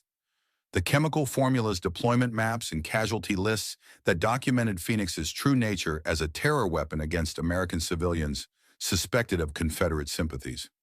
Her voice remained steady even when recounting her parents' deaths, placing their murder in the broader context of systematic efforts to conceal Phoenix from public scrutiny. When she finished her prepared testimony, the committee chairman asked if she wished to add any final comments before questions began. Eleanor nodded, her gaze sweeping the chamber, before settling on the empty seat where Hargrove would have sat. My father believed that a nation's character is revealed not by its victories, but by the principles it refuses to compromise even in its darkest hours. She said, her voice clear in the hushed room. He died because he refused to accept that American lives could be categorized as expendable for political or military convenience. His work, the research I've presented today, was his final act of patriotism, a belief that his country was strong enough to confront its own failings and recommit to the values it claimed to defend. The impact of her words was visible throughout the chamber. Hardened military officers, sitting straighter committee members, exchanging glances that suggested the impossibility of continuing the pattern of concealment and denial that had protected Phoenix's architects for decades. Questions followed, probing and occasionally challenging, but Eleanor answered each with thoughtful precision, referring to her father's notes when necessary, and declining to speculate beyond what the evidence directly supported. By the session's end, even the most skeptical committee members appeared convinced of both her credibility and the substantive accuracy of her father's research. Outside the chamber afterwards, Phillips approached them with evident satisfaction. The committee has voted to forward all evidence to the Attorney General for potential prosecution of surviving Phoenix participants above Coleman's level. He informed them, Senator Hargrove has resigned his committee positions, citing health concerns. A convenient explanation, Maggie observed dryly. Politics demands certain fictions. Phillips acknowledged, but the substance remains. Phoenix will be fully documented in the official record, including authorization at the highest levels. The victims at Copper Creek and elsewhere will finally be acknowledged. And Marshall Coleman, Ethan asked, facing charges related to witness intimidation and document forgery. His career is effectively over, regardless of the eventual legal outcome. The colonel turned to Eleanor. Your father would be proud, Miss Walsh. His work has finally achieved what he intended, truth and accountability, however belated. As they departed the Capitol, the spring sunshine seemed particularly bright after the dimness of the committee chamber. Washington continued its bustling pace around them, largely unaware of the historical reckoning that had just occurred within those marble walls. Yet something fundamental had shifted. A long-buried truth had emerged, and with it the possibility of healing wounds that had festered for decades. What will you do now? Ethan asked Eleanor as their carriage made its way back to the hotel. Return to Silver Ridge. She nodded, gazing out at the capital city that had been the focal point of her quest for justice. For now at least, the children deserve continuity through the end of the school year. A small smile touched her lips. And I find I've grown attached to the community despite everything. You'll always have a place there, Maggie assured her. Though I suspect your father's research may eventually draw interest from scientific institutions with greater resources than a frontier schoolhouse. Perhaps Eleanor's expression suggested she had already considered this possibility. But not immediately. There's a certain poetry in continuing to teach in Silver Ridge, finding purpose in the very place where this journey toward truth began. Her perspective reflected a wisdom beyond her years. Ethan thought an understanding that healing came not from dramatic gestures, but from the patient work of building something worthwhile from painful experiences. It was a lesson he himself had learned through his unexpected partnership with Maggie, transforming what began as a marriage of convenience into a foundation for genuine redemption. 3 days later, they boarded the train that would begin their journey back to Montana. Washington receded behind them, the Capitol dome gleaming white against the spring sky, a symbol of both the power that had concealed Phoenix and the principles that had finally exposed it to accountability. As the landscape gradually transformed from the cultivated fields of the east to the wilder territories beyond, Ethan reflected on the unlikely path that had brought them to this moment. A desperate outlaw seeking shelter, a formidable widow with secrets of her own, a grieving daughter determined to honor her father's courage. Each carried ghosts from the past, yet together they had found a way forward that offered something none could have achieved alone. The Phoenix hearings would continue for months, expanding to include testimony from additional witnesses and examination of newly discovered documents. But the essential truth had been established through their combined efforts, a reckoning with history that honored both the victims of the past and the possibility of a more just future. Silver Ridge appeared on a bright June morning, the town transformed by summer's arrival. Freight wagons lined the depot Thornhill, railway cars loaded with merchandise and materials that would sustain communities throughout the territory. Citizens went about their business largely unaware that the three travelers descending from the Denver train had helped expose one of the darkest chapters in their nation's recent history. Life resumed its rhythm with surprising ease. Eleanor returned to her teaching duties, welcomed back by students who had missed her steady guidance. Maggie immersed herself in railway operations, expanding routes and negotiating new contracts with the confidence of someone whose past no longer threatened her future. Ethan, officially pardoned and legally reinstated as a citizen in good standing, assumed greater responsibilities within the company while maintaining the security expertise that had initially brought him to Silver Ridge. Their unusual connection remained evolving from crisis-forged alliance to something resembling family, not by blood or even conventional affection, but through shared purpose and mutual respect that transcended their complicated beginnings. On the anniversary of Thomas Walsh's death, they gathered at the small Silver Ridge Cemetery, where Eleanor had placed a memorial marker for her parents, though their actual graves remained in Virginia. As the setting sun cast long shadows across the neatly tended grounds, she placed fresh flowers before the stone. The War Department has officially acknowledged Phoenix's civilian victims, she told her parents' memory. Copper Creek has a memorial now with all the names your work mattered, Father. The truth came out despite everything they did to bury it. Maggie stood a respectful distance away, her expression softened by rare emotion. Your father was a man of extraordinary principle, Eleanor. In an era when expedience often trumped morality, he chose a harder, braver path. As did you eventually. Eleanor acknowledged no longer seeing Maggie solely as her father's former colleague, but as a complex woman who had found her own path to redemption. All of us. Ethan remained silent, words inadequate for the journey they had traveled together. From hunter to protector, from killer to advocate for justice, his transformation had come not through dramatic epiphany, but through the steady influence of these two remarkable women, one who had offered him a future when he deserved none, and another who had found the courage to see beyond her justified hatred to a more complex truth. As they walked back toward town in the gathering dusk, Eleanor moved ahead slightly, giving Ethan and Maggie a moment of privacy. We did the right thing, Maggie said quietly, a rare need for affirmation from a woman typically certain of her decisions. We did, Ethan confirmed, taking her hand in a public gesture that had gradually become natural between them. Not just for Walsh or Phoenix's victims, but for ourselves. Some ghosts need confronting before they'll rest. She smiled slightly at that, acknowledging the truth in his words. Their marriage begun as a strategic alliance between a desperate outlaw and a widow harboring dangerous secrets had transformed into something neither could have anticipated, a partnership built on shared purpose and mutual respect that offered both a chance at redemption neither could have achieved alone. The lights of Silver Ridge welcomed them home, a community that had become sanctuary and purpose after years of running from the past. Whatever challenges lay ahead, they would face them together, an unlikely family forged in the crucible of painful truth and unexpected grace. Their shared history no longer a burden, but a foundation for whatever the future might hold. She came west chasing a promise inked in a letter, a name, a new life, maybe even love. What she found was a dusty crossroads, half truth, half illusion, held together by the decency of strangers and the quiet strength she didn't know she had. He didn't expect her.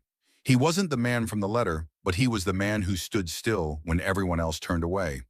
And sometimes that's more than enough. The road ahead isn't paved with certainty. The past is still heavy, and the wounds spoken and unspoken will take time to mend. But on that weather-worn porch with the paper trembling in her hands and the sun setting over the rail yard, something shifted. Not everything has to be fixed to begin again. Some stories start when another ends, and maybe that's what this one was always meant to be. Not a love story, not a lie, but a reckoning between two people who never planned to meet and now can't walk away. So here's a question worth carrying into the quiet. What would you do if the future knocked, but wore a stranger's face?